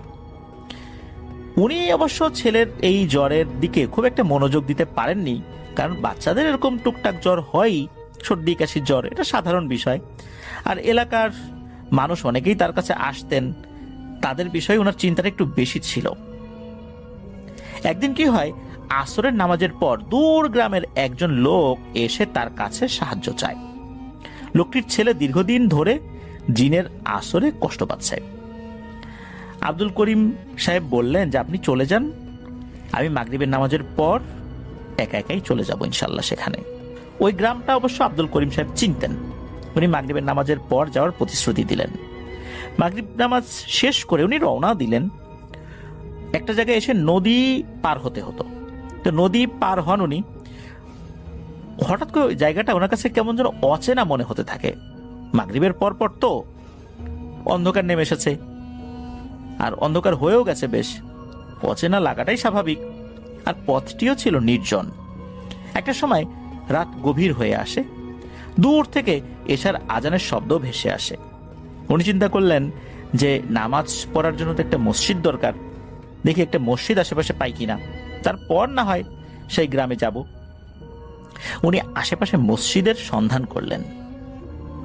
হঠাৎ করে পথে দেখা মেলে এক অদ্ভুত টাইপের লোকের। অন্ধকারেই যার চোখ দুটো মনে হচ্ছিল খুব ঘন কালো, আর তার এমন চাহনি, ভীষণ রকমের অস্বস্তিকর সেই চাহনি, যে কোনো মানুষকে বিরক্ত লাগিয়ে দেবে এমন চাহনি। ইমাম সাহেব তাকে মসজিদের কথা জিজ্ঞেস করলেন যে ভাই, আশেপাশে কোথাও মসজিদ রয়েছে? ওই লোকটি বলে ওঠে, এই তো 40 কদম সামনে যান, একটি মসজিদ পাবেন। লোকটিকে ধন্যবাদ জানিয়ে আব্দুল করিম সাহেব হাঁটতে শুরু করলেন। 40 কদমও যাওয়া লাগলো না, মাত্র অল্প কয়েক কদম যাওয়ার পর উনি কি মনে করে পেছন দিকে তাকালেন। কারণ হচ্ছে আব্দুল করিম সাহেব জানতে চেয়েছিলেন যে 40 কদম যাব, কোন দিকে যাব, ডানে বায়ে না সামনে। পেছন দিকে তাকিয়ে দেখা গেল কোনো লোকই নেই সেখানে। বিষয়টি ভয়ঙ্কর মনে না হলেও বেশ অদ্ভুত লাগলো তার কাছে। তবে উনি সামনের দিকে এগিয়ে গেলেন, ডানে বায়ে যান নাই। সত্যি প্রায় 40 কদম চলে এসেছেন, হঠাৎ করে সামনে একটি মসজিদ উনি দেখতে পেলেন। মসজিদটি এতটাই সুন্দর যে উনি জীবনে এমন ধরনের মসজিদ দেখেনি নাই। বিশেষ করে 80 দশকের শুরুর দিকে এমন মসজিদ বাংলাদেশে আসলে চোখে পড়তো না। মসজিদের ভেতরে উনি ঢুকে গেলেন। মসজিদের বাইরে থেকেই দেখতে পেলেন যে মসজিদের বাইরের দেয়ালে অনেক সুন্দর নকশা, মসজিদের ভেতরে মখমলের কার্পেট। ভেতরে প্রবেশ করার পরপরই তার শরীরটা খুব শীতল হয়ে আসে, মনে হচ্ছে এটা কোনো এক স্বর্গীয় স্থাপনা। তবে অদ্ভুতভাবে মসজিদটা না খালি। নামাজের সময় হয়ে এসেছে, কিন্তু কোনো মুসল্লি নেই। দূরে যেহেতু মসজিদে আজান হয়েছে, এশার নামাজের আজান নিশ্চয়ই এখানেও হয়েছে, কিন্তু মুসল্লি কোথায়? বেশ কিছুক্ষণ অপেক্ষা করলেন, চিন্তা করলেন যে এবার আমি একাই দাঁড়িয়ে যাই, কি আর করা, আমাকে তো আর একটা জায়গায় যেতে হবে। উনি একাই নামাজ শুরু করলেন। উনি যখনই একা একা নামাজের জন্য প্রস্তুতি নিলেন এবং আকামত দিচ্ছিলেন একা একাই, তখন অদ্ভুত কিছু ঘটনা ঘটতে শুরু করলো। হঠাৎ করে মসজিদ ভরে গেল মুসল্লিতে। সবাই একই আকারের, একই রকমেরই চেহারা বলে মনে হচ্ছে। তাদের মুখমণ্ডলগুলো ছিল খুবই নিষ্প্রাণ, চোখগুলো গভীর কালো। তখন এই ইমাম আব্দুল করিম সাহেব উনি বুঝতে পারলেন যে অস্বাভাবিক কিছু ঘটতে যাচ্ছে না। তো এত সুন্দর মখমলওয়ালা মসজিদ এই গ্রামের মধ্যে তো আসার কথা নয়। যাই হোক, উনি নামাজ শেষ করলেন। নামাজ শেষ করার পর একজন মুসল্লি তার দিকে এগিয়ে এলো। সে বলল, হুজুর, আপনি আজ এখানে কেন এসেছেন? আব্দুল করিম সাহেব সাহস করে উত্তর দিলেন, কেন? নামাজ পড়ার জন্য, এটা মসজিদ, আল্লাহর ঘর, আমি নামাজ পড়ার জন্য আসছি। আর আপনারা সবাই কে? আপনাদের সবাইকে একই রকম দেখতে মনে হচ্ছে কেন? আপনাদের চাহনিগুলোও বেশ অদ্ভুত ঠেকছে আমার কাছে। লোকটি মৃদু হাসি দিয়ে বলল, আমরা এই মসজিদের রক্ষক। আপনি এখানে এসে কাজটা ঠিক করেন নাই। আপনি আল্লাহর গোলাম বলে আপনাকে আজ ছেড়ে দিলাম। আমাদেরকে কেউ দেখতে পেলে তারা কিন্তু বাঁচে না। সতর্ক করে দিলাম, এই পথ দিয়ে আর কখনোই আসবেন না। এই কথার পরপরই মসজিদটি মুহূর্তের মধ্যে অদৃশ্য হয়ে গেল। আব্দুল করিম সাহেব নিজেকে একটি ধ্বংসপ্রাপ্ত স্থানের মধ্যে নিজেকে আবিষ্কার করলেন। তখনই আব্দুল করিম সাহেবের পুরো শরীর ভয়ে কেঁপে ওঠে। তিনি চিন্তা করলেন যে কোন ঝামেলায় উনি পড়লেন। উনি আর ওই দিকটাতে গেলেন না যেদিকে যাওয়ার কথা ছিল। উনি অশুভ কোনো কিছু আঁচ করতে পেরে দ্রুত গ্রামের পথে ফেরত এলেন। আসার সময় কোনো ধরনের কোনো সমস্যা হয়নি, তখন তার গভীর রাতও ছিল না। উনি সকালবেলা স্থানীয়দের কাছে কিছু তথ্য নেয়ার চেষ্টা করলেন। বিশেষ করে সকালবেলা উনি ওই দিকটাতে গিয়েছিলেন। যাওয়ার পর ওখানে যারা স্থানীয় ছিলেন তাদের কাছে উনি যখন এই মসজিদ সম্পর্কিত তথ্য জানতে চাইলেন, উনি জানতে পারলেন যে সেখানে বহু বছর আগে একটি মসজিদ ছিল। কথিত আছে যে ওই মসজিদে নাকি একদল জিন অবস্থান করে। মসজিদটা ধ্বংসপ্রাপ্ত হয়ে গেছে, তবে ওখানে কেউ গেলে নাকি ফেরত আসে না। এই জন্য ওই ধ্বংসপ্রাপ্ত স্থানের কাছে কেউ যেতে চায় না। বিশেষ করে 5 ওয়াক্ত নামাজের সময় কেউ এদিকে যেতে চায় না। অনেকেই নাকি ভয় পেয়ে মারা গেছে। এই ঘটনা যখন আব্দুল করিম সাহেব বুঝতে পারলেন, তখন উনি খুব চিন্তিত হয়ে পড়লেন যে বিকালবেলা কোন লোকটা এলো তার ছেলের জিনের আসর রয়েছে এটা বলার জন্য। আমি তাকে পাঠিয়েও দিলাম, আমি ওই দিকটাতে গেলাম, হঠাৎ করে একটা লোক আসলো, বলল যে 40 কদম সামনে মসজিদ। এরপর আমি ঢুকলাম, নামাজ পড়লাম, এরাও নামাজ পড়লো, আমাকে বলল ছেড়ে দিলাম আপনাকে, আমাদেরকে দেখলে কেউ বাঁচে না। ঘটনাটা কি আসলে? উনি না কোনো কিছু মেলাতে পারছেন না। আব্দুল করিম সাহেব স্থানীয়দের সাথে বলে গ্রামে ফেরত আসলেন, কিন্তু ঘটনার ভয়াবহতা তাকে খুব গভীরভাবে নাড়া দিয়েছিল। উনি গ্রামে ফেরত এসে এই ঘটনা নিয়ে কাউকে তেমন একটা কিছু বলেন নাই। তবে তার মনে সবসময় একটা প্রশ্ন উকি দিচ্ছিল যে আচ্ছা, জিনেরা তাকে নিয়ে গেল, ছেড়ে দিল, এত সুন্দর একটি মসজিদ, অথচ এত ভয়ঙ্কর, রহস্যটা কি? আদতে এটা মসজিদ নাকি অন্য কিছু? ইমাম সাহেব সেদিন প্রাণে বাঁচলেও গ্রামে ফিরে এসে তিনি দেখলেন যে তার ছোট ছেলে সামির জ্বর আরো বেড়ে গেছে। শুধু জ্বরই নয়, ছেলের চোখ দুটি ফ্যাকাশে, আপর থেকে অদ্ভুত রকমের ফিস ফিস শব্দ বের হচ্ছে। শব্দগুলো কোনো মানুষের ভাষার মতো নয়। ঘরে এক ধরনের ভারী অদৃশ্য উপস্থিতি তিনি অনুভব করতে লাগলেন। যেহেতু উনি জিন রিলেটেড চিকিৎসা করতেন, তাই উনি অশুভ কোনো কিছুর উপস্থিতি অবশ্যই বুঝতে পারতেন। ইমাম সাহেব একটা বিষয় কোনোভাবে বুঝতে পারছিলেন না যে আসলে কেন এমনটা হচ্ছে। তিনি কোরআন তেলাওয়াত শুরু করলেন ঘরে। তখন এই স্বামী ছেলেটা চিৎকার করে উঠল, চিৎকার করে বলে উঠল, তোমার যাওয়ার কথা ছিল না, তুমি আমাদের মসজিদের নিয়ম ভেঙেছ, আমরা তোমার কাছে এসেছি এখন। এই কথা শোনার পর আব্দুল করিম সাহেব স্পষ্টই বুঝতে পারলেন স্বামীর কণ্ঠে জিনের আওয়াজ। কিন্তু কেন ওরা এটা বলছে, তোমার যাওয়ার কথা ছিল না, নিয়ম ভেঙেছ, আমরা তোমার কাছে এসেছি? আমি কোথায় গেলাম? ওরাই তো আমাকে বলল 40 কদম সামনে মসজিদ। আল্লাহর ঘরে আমি গিয়েছি, এতে অপরাধটা কি? ওরাই বা কেন আমাকে দেখালো? সেটা না দেখালে তো আমি যেতাম না। করিম সাহেব বুঝতে পারলেন সেই রহস্যময় মসজিদের জিনেরা এখন তার ছেলের দেহে প্রবেশ করেছে। ইমাম সাহেবকে তারা শাস্তি দিতে চায়, কিন্তু তিনি সাহস হারালেন না। পুরো রাত ধরে তিনি কোরআন তেলাওয়াত করলেন, রুকিয়া করতে লাগলেন, বিশেষ বিশেষ দোয়া পড়তে লাগলেন। পরবর্তী কয়েকদিনে গ্রামের পরিবেশ বদলে যেতে লাগলো। যদিও বা তার ছেলে স্বামীর জ্বর কিন্তু ভালো হয়নি, গ্রামের পরিবেশ তো বদলে যেতে লাগলো। বিভিন্ন পরিবার থেকে খবর আসতে লাগলো গ্রামের শিশুদের উপর অদ্ভুত রকমের কিছু বিষয় আসর করেছে, তারা জিন দ্বারা পজেসড হয়েছে। জিনে আসর করলে যে ধরনের আচরণ করে তারা সেই আচরণ করছে।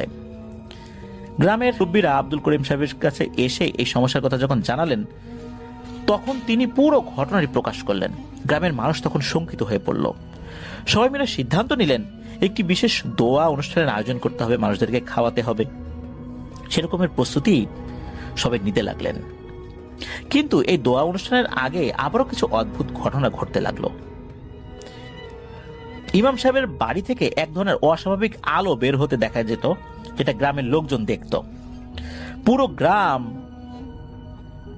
এই ঘটনা ঘটায় মনে হচ্ছে স্তব্ধ হয়ে গিয়েছে।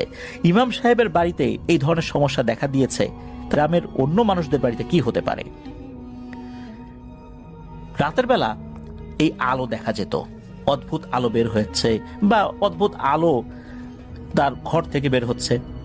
কয়েকজন লোক এই আলোর উৎস খুঁজতে গিয়ে তারা দেখতে পেলেন যে এই আব্দুল করিম সাহেব তার ছেলে সামিরের পাশে বসে কোরআন তেলাওয়াত করছেন আর সামির চিৎকার করছে।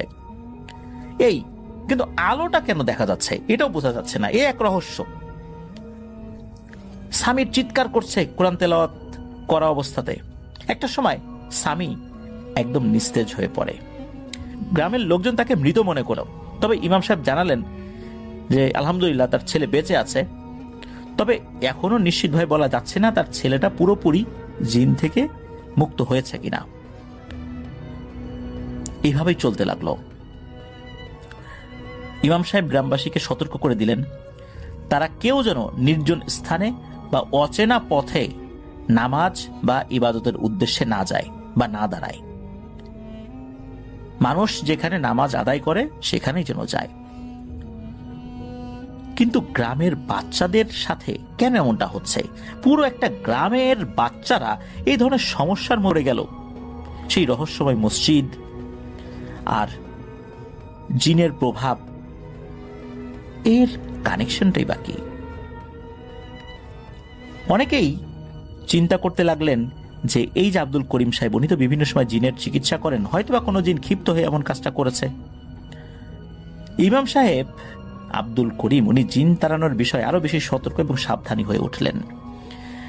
ইমাম সাহেব বুঝতে পারলেন যে সমস্যা গ্রামে শুরু হয়েছে, এটা সমাধান ওনার একার পক্ষে করা সম্ভব নয়।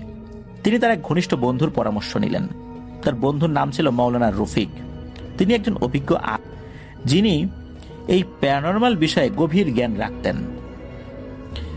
এই বিষয়টা তিনি অ্যানালাইসিস করে জানতে পারলেন যে এটি সাধারণ কোনো জিনের সমস্যা নয়। মূলত এই যে আব্দুল করিম সাহেব উনি এমন একটা জায়গায় গিয়েছিলেন, এই জায়গাটা সম্পূর্ণভাবে জিনদের অধিকারভুক্ত এবং সাধারণ জিনেরাও নাকি ওই জায়গায় যায় না। ওই জায়গাটা এতটাই নিয়ন্ত্রিত জিনদের দ্বারা। ওখানে যদি কোনো মানুষ যায় তাহলে সেই জিনেরা সরাসরি মানুষের সাথে তাদের সংঘাত হয়েছে বলে ধরে নেয়, আর তখন পরিবেশ পরিস্থিতি অত্যন্ত জটিল হয়ে যায়। তখন মৌলানা রফিক সাহেব এটাও বলেন যে উনি ওনার সাথে থাকা একজন জিনের মাধ্যমে জেনেছেন যে এই আব্দুল করিম সাহেব যখন জিন তাড়াতেন তখন সেই সমস্ত জিনের পরিবার এবং ওই মসজিদেই নামাজ পড়া বেশ কিছু উগ্র মেজাজের জিন একত্রিত হয়ে কিছু পরিকল্পনা করে। যেহেতু আগে থেকেই ওনার কিছু শত্রু জিন ছিল, তারপর আবার উনি ভুল করে ওই মসজিদে ঢুকে গিয়েছেন, যে কোনো ভাবেই হোক তারাও ক্ষিপ্ত হয়েছে। ওদের মধ্যেও কিছু অতিমাত্রায় উগ্র স্বভাবের জিন রয়েছে। এই গ্রুপটা একত্র হয়ে ওই গ্রামে প্রতিশোধ নেওয়ার জন্য ফেরত আসে। তারা ইমাম সাহেবের ছেলেকে খুব বেশি কিছু করতে না পেরে পুরো গ্রামের বাচ্চাদের উপর প্রভাব বিস্তার করেছে, আর পুরো গ্রামের মানুষদের জন্য এক বিভীষিকার কারণ হয়ে দাঁড়িয়েছে। এই বিষয়টা যখন আব্দুল করিম সাহেব জানতে পারলেন, উনি বুঝতে পারলেন যে আসলে ব্যাপারটা কি। মূলত যে ব্যক্তিটা ওই দিন বিকালে এসেছিলেন, সত্যি সত্যি তিনি তার ছেলের চিকিৎসার জন্য এসেছিলেন। আর ওই দিন রাতের বেলা এশার আজান হলে উনি ভুলবশত জিনেদের জগতের এক মসজিদে চলে গিয়েছিলেন, যেটা খুবই নিয়ন্ত্রিত একটি জায়গা। এতে করে তারা খুব ক্ষিপ্ত হয়েছিল। যেমনটা কোনো মানুষ ভুল করে এমন কোনো নিয়ন্ত্রিত জায়গায় চলে যায় যে জায়গাতে সাধারণ মানুষের যাওয়া নিষেধ, তখন কিন্তু সেখানকার পাহারাদাররা বা পাহারায় যারা নিয়োজিত রয়েছেন তারা খুব ক্ষিপ্ত হয়ে যায়। সেখানকার পাহারাদাররা কিন্তু অনেক সময় আক্রমণাত্মক হয়ে ওঠেন, আঘাত করেন। এমনকি এমনও নিয়ম আছে, এমন কিছু রেস্ট্রিক্টেড জায়গা রয়েছে, সেখানকার দেয়ালেও যদি কেউ হাত দেয় তাহলে কিন্তু গুলি করার বিধান রয়েছে। সেটা এতটাই নিয়ন্ত্রিত জায়গা। এটা যদি মানুষের সমাজে হয়ে থাকে, জিনদের মধ্যেও তো এরকমটা থাকতে পারে। মূলত ওই মসজিদটা ওই রকমই ছিল। তো যাই হোক, ওদের মধ্যে থেকে তো উগ্র স্বভাবের কিছু জিন আর তার শত্রু কিছু জিন তারা একত্র হয়ে এই কাজটি করেছে। এরপর এই সমস্যার সমাধানের জন্য রফিক সাহেব এবং আব্দুল করিম সাহেব দুজনই বেশ তৎপর হয়ে ওঠেন। তবে রফিক সাহেব জানান যে এই সমস্যার সমাধানের জন্য পবিত্র কোরআন থেকে রুকিয়া আর আধ্যাত্মিক ভাবে কিছু সাধনা করতে হবে, তা না হলে এই জিনদের সাথে পেরে ওঠাটা অত্যন্ত কঠিন হবে। রফিক সাহেব বেশ কিছু পরামর্শ দেন আব্দুল করিম সাহেবকে। সেই পরামর্শ অনুযায়ী আব্দুল করিম সাহেব কাজ করতে থাকেন। প্রতিদিন দিনের বেলাতে গ্রামের অনেকগুলো বাড়িতে উনি যেতেন। যেই বাচ্চাদের উপর জিনেরা প্রভাব বিস্তার করেছিল সেই বাচ্চাদের কাছে যেতেন, তাদেরকে রুকিয়া করতেন। একটু স্বাভাবিক মনে হলে বাচ্চাদের সাথে কথা বলতেন, তাদেরকে সাহস যোগাতেন, সেই বাচ্চার পরিবারের সাথে কথা বলতেন, তাদেরকে আত্মবিশ্বাস ফিরিয়ে দেওয়ার জন্য চেষ্টা চালাতেন উনি। এইটা করার মাধ্যম দিয়ে আস্তে আস্তে আস্তে আস্তে জিনদের প্রভাবটা নাকি কমতে থাকে। এরপরে আল্লাহর অশেষ সহমতে জিনদের এই সমস্ত কর্মকাণ্ড পুরোপুরি অক্ষম করে দিতে ওনারা সচেষ্ট হন, আলহামদুলিল্লাহ। এরপর গোয়ালখালী গ্রামের বাচ্চারা আবার তাদের পুরনো আচরণ, মানে স্বভাবস্বরূপ যে আচরণ বাচ্চাদের, সেটাতে ফেরত আসেন। আর এর মধ্যে কিন্তু ইমাম সাহেবের ছেলে সামি, ও কিন্তু সুস্থ হয় নাই, আস্তে আস্তে অবশ্য সুস্থতার দিকে গিয়েছিল। পুরোপুরি যখন গ্রামের বাচ্চারা ভালো হয়ে যায়, এরপর তার ছেলেও পুরোপুরি আল্লাহর রহমতে স্বাভাবিক হয়ে যায়। এরপর মূলত বেশ বড় একটা দোয়ার আয়োজন করা হয়। অনেক আলেম হাফেজদেরকে আমন্ত্রণ জানানো হয়, তারা সেখানে এসে বিভিন্ন রুকিয়া করেন, দোয়া পড়েন, গ্রামের মানুষদেরকে খাওয়ানো হয়। গ্রামবাসীরাই সেটা আয়োজন করেছিল। মূলত এটা ছিল একটা রুহানি আমল, আধ্যাত্মিক এক আমল। এই আমলগুলো করার মাধ্যম দিয়েই এভাবে এই সমস্যা থেকে অনেকটাই কাটিয়ে উঠতে আল্লাহর রহমতে সক্ষম হয়েছিলেন। তবে একদম যে সক্ষম হয়েছিলেন এটা বলা যাবে না, কিছু কিছু সমস্যা ছিল। এরপর এই আব্দুল করিম সাহেব উনি আলাদাভাবে বেশ কিছু আমল করা শুরু করেন। 7 দিন ধরে উনি শুধু পানি, খেজুর আর বিভিন্ন দোয়া, কোরআন তেলাওয়াত, রুকিয়া এগুলোর মাধ্যম দিয়ে কাটালেন। ওনার বিশ্বাস ছিল যে আল্লাহর ইচ্ছায় উনি জিনদের সঙ্গে চূড়ান্তভাবে মোকাবেলা করতে পারবেন। আলহামদুলিল্লাহ উনি পেরেছিলেন। এক রাতটা ছিল অনেক গভীর, আনুমানিক 2টো, আড়াইটা, 3টা। হঠাৎ করে উনি দেখতে পেলেন একটা গাঢ় কালো অবয়ব তার ঘরের কোণে ভেসে উঠল। আর তখনই ওই অবয়বটি কথা বলতে শুরু করে, বলে ওঠে, তুমি আমাদের নিয়ম ভেঙেছ, সেই মসজিদ আমাদের ছিল, আমাদের ঘরে ঢুকে তুমি কি ভেবেছিলে তুমি বেঁচে ফিরতে পারবে? তখন আব্দুল করিম সাহেব বলে ওঠেন, আল্লাহর ঘরে আমি ঢুকেছি, তুমি বাধা দেয়ার কে হে? তুমি বড় বাড়াবাড়ি করছো। মনে রেখো, আল্লাহর ঘরে আমি ঢুকেছি আমার নিজের ইচ্ছায় না, তোমাদেরই কেউ একজন বলেছিল তাই আমি ঢুকেছি। তোমরা যেটা করেছো অত্যন্ত বাড়াবাড়ি, নিশ্চয়ই আল্লাহ সীমা লঙ্ঘনকারীকে পছন্দ করেন না, তোমরা সীমা লঙ্ঘন করেছ। সুতরাং প্রস্তুত হয়ে যাও ধ্বংসের জন্য। এখানে যদি থেমে না যাও তাহলে তোমাদের মোকাবেলায় আল্লাহর ইচ্ছায় আমি প্রস্তুতি নিচ্ছি, আর তোমরা সকলে মিলেও ইনশাল্লাহ আমার সাথে পারবে না। মনে রেখো, আল্লাহর ঘরে সকলের প্রবেশের অধিকার রয়েছে। তোমাদের ওখানে যদি আমার প্রবেশের অধিকার নাই থাকে তাহলে কেন আমার সামনে সেটা দৃশ্যমান করলা? এইভাবে তোমাদের আধিপত্য চলবে না, ভুল তোমরা করেছ। এখন যদি না যাও এখান থেকে, মনে রেখো তোমাদের কাউকে ছাড়বো না, তোমাদের ধ্বংস নিশ্চিত। এরপরই আব্দুল করিম সাহেব উনি দোয়া পড়তে শুরু করলেন। তখন ওই অবয়বটি বিকট এক চিৎকার দিয়ে অদৃশ্য হয়ে যায়। এরপরে ওই গ্রামে আর কোনো ধরনের অদ্ভুত ঘটনা ঘটেনি। আল্লাহর রহমতে ইমাম সাহেবের ছেলেও পুরোপুরি সুস্থ হয়ে ওঠে। তবে এই ঘটনার পর থেকে একটা শিক্ষণীয় বিষয় ইমাম সাহেব এবং তার বন্ধু মাওলানা রফিক সাহেব সকলকে জানিয়ে দিলেন, অচেনা পথে হুট করে কোনো জায়গা ইবাদতে মশগুল হওয়া যাবে না। বিশেষ করে হঠাৎ করে দেখা গেল সেটা একটা মসজিদ, আদতে এই ধরনের মসজিদ সেখানে থাকার কথা নয়।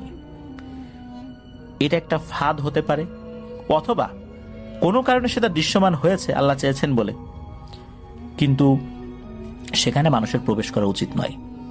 না জেনে না বুঝে এই বিষয়ে সতর্ক থাকতে হবে, তা না হলে বিপদ হতে পারে। কারণ জিনেরা বেশ উগ্র স্বভাবের হয়।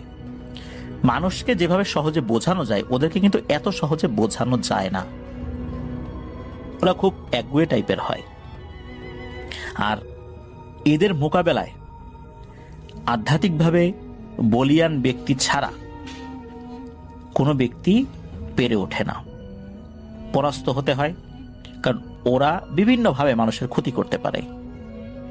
এই জন্য ইবাদতের জন্য যে জায়গাগুলো নির্ধারিত রয়েছে সর্বোচ্চ চেষ্টা করতে হবে সেখানে যাওয়ার জন্য। আর যদি দলবদ্ধভাবে কেউ যাত্রা শুরু করে, তাহলে কোথাও নামাজের ওয়াক্ত হয়ে গেলে সেখানে নামাজ পড়া যেতে পারে, কিন্তু একা এই ধরনের নির্জন জায়গায় নামাজ পড়াটা ওনারা সতর্ক থাকতে বলেছেন, যে বুঝে শুনে পড়বেন। এটাই ছিল ঘটনা। আমরা চলে যাব এখন ডক্টর আলিফের কাছে এবং তার ঘটনা শুনবো আমরা। আসসালামু আলাইকুম লিসনার্স, আমি ডক্টর আলিফ। আমি এখন একটি ঘটনা শোনাবো। যিনি আমাদেরকে ঘটনাটি পাঠিয়েছেন তার নাম হচ্ছে শাকিল আহমেদ, এবং তিনি পাঠিয়েছেন, আমি উনি যেভাবে বলছেন, যেভাবে পাঠিয়েছেন আমি সেভাবে অ্যাকচুয়ালি আপনাদের কাছে নিয়ে আসার চেষ্টা করব। উনি লিখেছেন, আসসালামু আলাইকুম আলিফ ভাই, আশা করি ভালো আছেন। আমি শাকিল আহমেদ বলছি, রাজশাহী মহানগরী মার্কেট ষষ্ঠীতলা থেকে।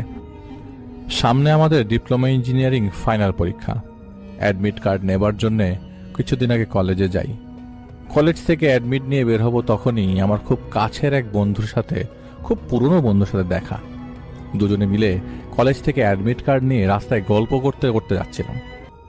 যেহেতু অনেক ভালো বন্ধু, কলেজে যখন প্রথমই ভর্তি হয় তখনই একসাথে কলেজ হোস্টেলে থাকতাম। একই ডিপার্টমেন্টে পড়াশোনা করতাম, পাশাপাশি হোস্টেলও একই রুম। সে কারণে বন্ধুত্বটা হয়তো একটু বেশি ঘনিষ্ঠ ছিল। আমার সেই বন্ধুর নাম হৃদয়। ওর বাসা ছিল নওগাঁ জেলায় আত্রাই থানায়। কথায় কথায় তাকে এক পর্যায়ে জিজ্ঞেস করে বসি, বন্ধু তোমার শরীর দিন দিন এমন শুকিয়ে যাচ্ছে কেন? বড় অসুখ বিসুখ হয়েছে নাকি তোমার? তখন আমার একটা হাত নিয়ে তার ডান হাতের কোণের উপরে রাখলো এবং বললো, এটা দেখো, কিছু আন্দাজ করতে পারো কিনা। তো শার্টের উপরে হাত দিয়ে আমি একটু আমতামতা করে বলে উঠলাম, মনে হচ্ছে এটা কোনো তাবিজ। তখন হৃদয় বলল, হ্যাঁ এটা তাবিজ। একটু আগ্রহ জন্মালো আমার। আগ্রহ নিয়ে তাকে জিজ্ঞেস করলাম, কিসের তাবিজ ভাই? তো তখন হৃদয় বলল, আমার উপর ব্ল্যাক ম্যাজিক করা হয়েছিল। আমি তখন মনে মনে একটু খুশি হলাম। অনেকদিন যাবত তো ঘটনা খুঁজছি, হঠাৎ করে এই ঘটনা আমার সামনে চলে আসলো। তো ব্ল্যাক ম্যাজিকের ভৌতিকতায় পাঠানো যায়। আমি হৃদয়কে বেশ আগ্রহ দেখেই বললাম, তোমার সাথে ঘটনা কি ঘটেছে বিস্তারিত বলো তো আমাকে একটু। হৃদয় বলতে শুরু করবে তার আগে আমি বলি, চলো রাস্তায় না কোথাও পাশাপাশি কোনো একটা চায়ের দোকানে যেয়ে বসি, সেখানে খেতে খেতে তোমার ঘটনা শুনবো। তো চা খেতে খেতে রেল লাইনের পাশে দুইটা চেয়ার নিয়ে বসি এবং হৃদয় তার ঘটনা বলা শুরু করে। যদি আমি হৃদয়ের ভাষায় বলি তাহলে এরকম ভাবে শোনা যাবে। আসলে আমার জীবনে ছোটবেলা থেকে এরকম অনেক ঘটনা রয়েছে। আমাদের খুব কাছের একটা মানুষ আমার উপর কালো জাদু করেছিল, যার জন্যে আমার শরীরের এই অবস্থা দেখতে পাচ্ছ। আর তাবিজটাও সেই জন্যই বাধা। জানো, আমিও একবার কালো জাদু শিখতে গেছিলাম। এই বলে সারা তাড়াহুড়া করে উঠে যাচ্ছে, বলে যাকে বাদ দাও সেসব কথা। কালো জাদু শিখতে গিয়ে কি হয়েছিল সেসব আরেকদিন বলবো। এখন শোনো আমার উপরে কিভাবে কালো জাদু করা হয়েছিল। 2018 সাল, তখন এসএসসি পাশ করে রাজশাহীতে তোমাদের সাথে আমি ডিপ্লোমা ইঞ্জিনিয়ারিংয়ে ভর্তি হই। ছুটিতে গ্রামের বাড়িতে যাওয়ার পর দেখি আমার বড় মা, মানে আমার বড় চাচার বউ, তা আমরা সবাই বড় মা বলে বলি, নানা রকমের পিঠা, নানা রকমের তরকারি রান্না করে আমাদের বাড়িতে দিয়ে যেত। মা আমাকে সেগুলো খেতে দিত না। আমি যদি মাকে জিজ্ঞেস করতাম কেন খেতে দিবা না, কেন, কি সমস্যা, তো মা আমাদের কখনো কিছু বলতো না, খেতে দিতে চাইতো না। এমনি কোন এক ছুটিতে গ্রামের বাড়িতে গিয়েছি আমরা। আমার বড় মা আমাকে এসে বলল, বাবা হৃদয়, আমাকে একটা কবুতরের বাচ্চা জবাই করে দাও তো। আমি তার কথা মতো একটা কবুতরের বাচ্চা জবাই করে দিলাম। রাতের বেলা সেই কবুতরের মাংসের একটু তরকারি আমাদের বাড়িতে দিয়ে যায়। মা আমাকে কিছুতেই খেতে দিবে না, কিন্তু কবুতরের মাংসের তরকারি ছিল আমার খুব পছন্দের, তাই 2 টুকরো মাংস খেয়ে ফেললাম। আমি একটা সময় আড়ালে খেয়ে ফেলি। তার 10 থেকে 15 দিন পর মূলত আমার সমস্যাটা শুরু হয়। এক রাতে শুয়ে ফোনে ফেসবুক ব্রাউজ করছিলাম। হঠাৎ আমার রুমের পশ্চিমের জানালার কাছ থেকে কেমন একটা কটমট কটমট শব্দ পাচ্ছি। প্রথমে ভাবছিলাম কুকুর, পাশের বাসার কুকুর হয়তো হাড় চিবাচ্ছে, কিন্তু একটু পর ক্রমশই শব্দটা বেড়ে চলেছে। এটা এতক্ষণ চলবার নয়। একসময় জানালার কাছে গেলে বুঝতে পারি পশ্চিমের জানালা থেকে দক্ষিণের জানালায় কে যেন হেঁটে চলে গেল। দক্ষিণের জানালাতে কে যেন দাঁড়িয়ে পুরুষ এবং মহিলা মিশ্রিত কর্কশ গলায় বলে উঠল, শব্দ শুনতে পাচ্ছিস নাকি? হাড় চিবানোর শব্দ। ঠিক একইভাবে তোর হাড়গুলো চিবিয়ে খাবো। আমি প্রথমে ভেবেছিলাম কেউ হয়তো শয়তানি করছে আমার সাথে, আমাকে ভয় দেখাচ্ছে। আমি সেদিন রাতে শুয়ে পড়ি, আর আমি কোনো সমস্যাও ফিল করি না।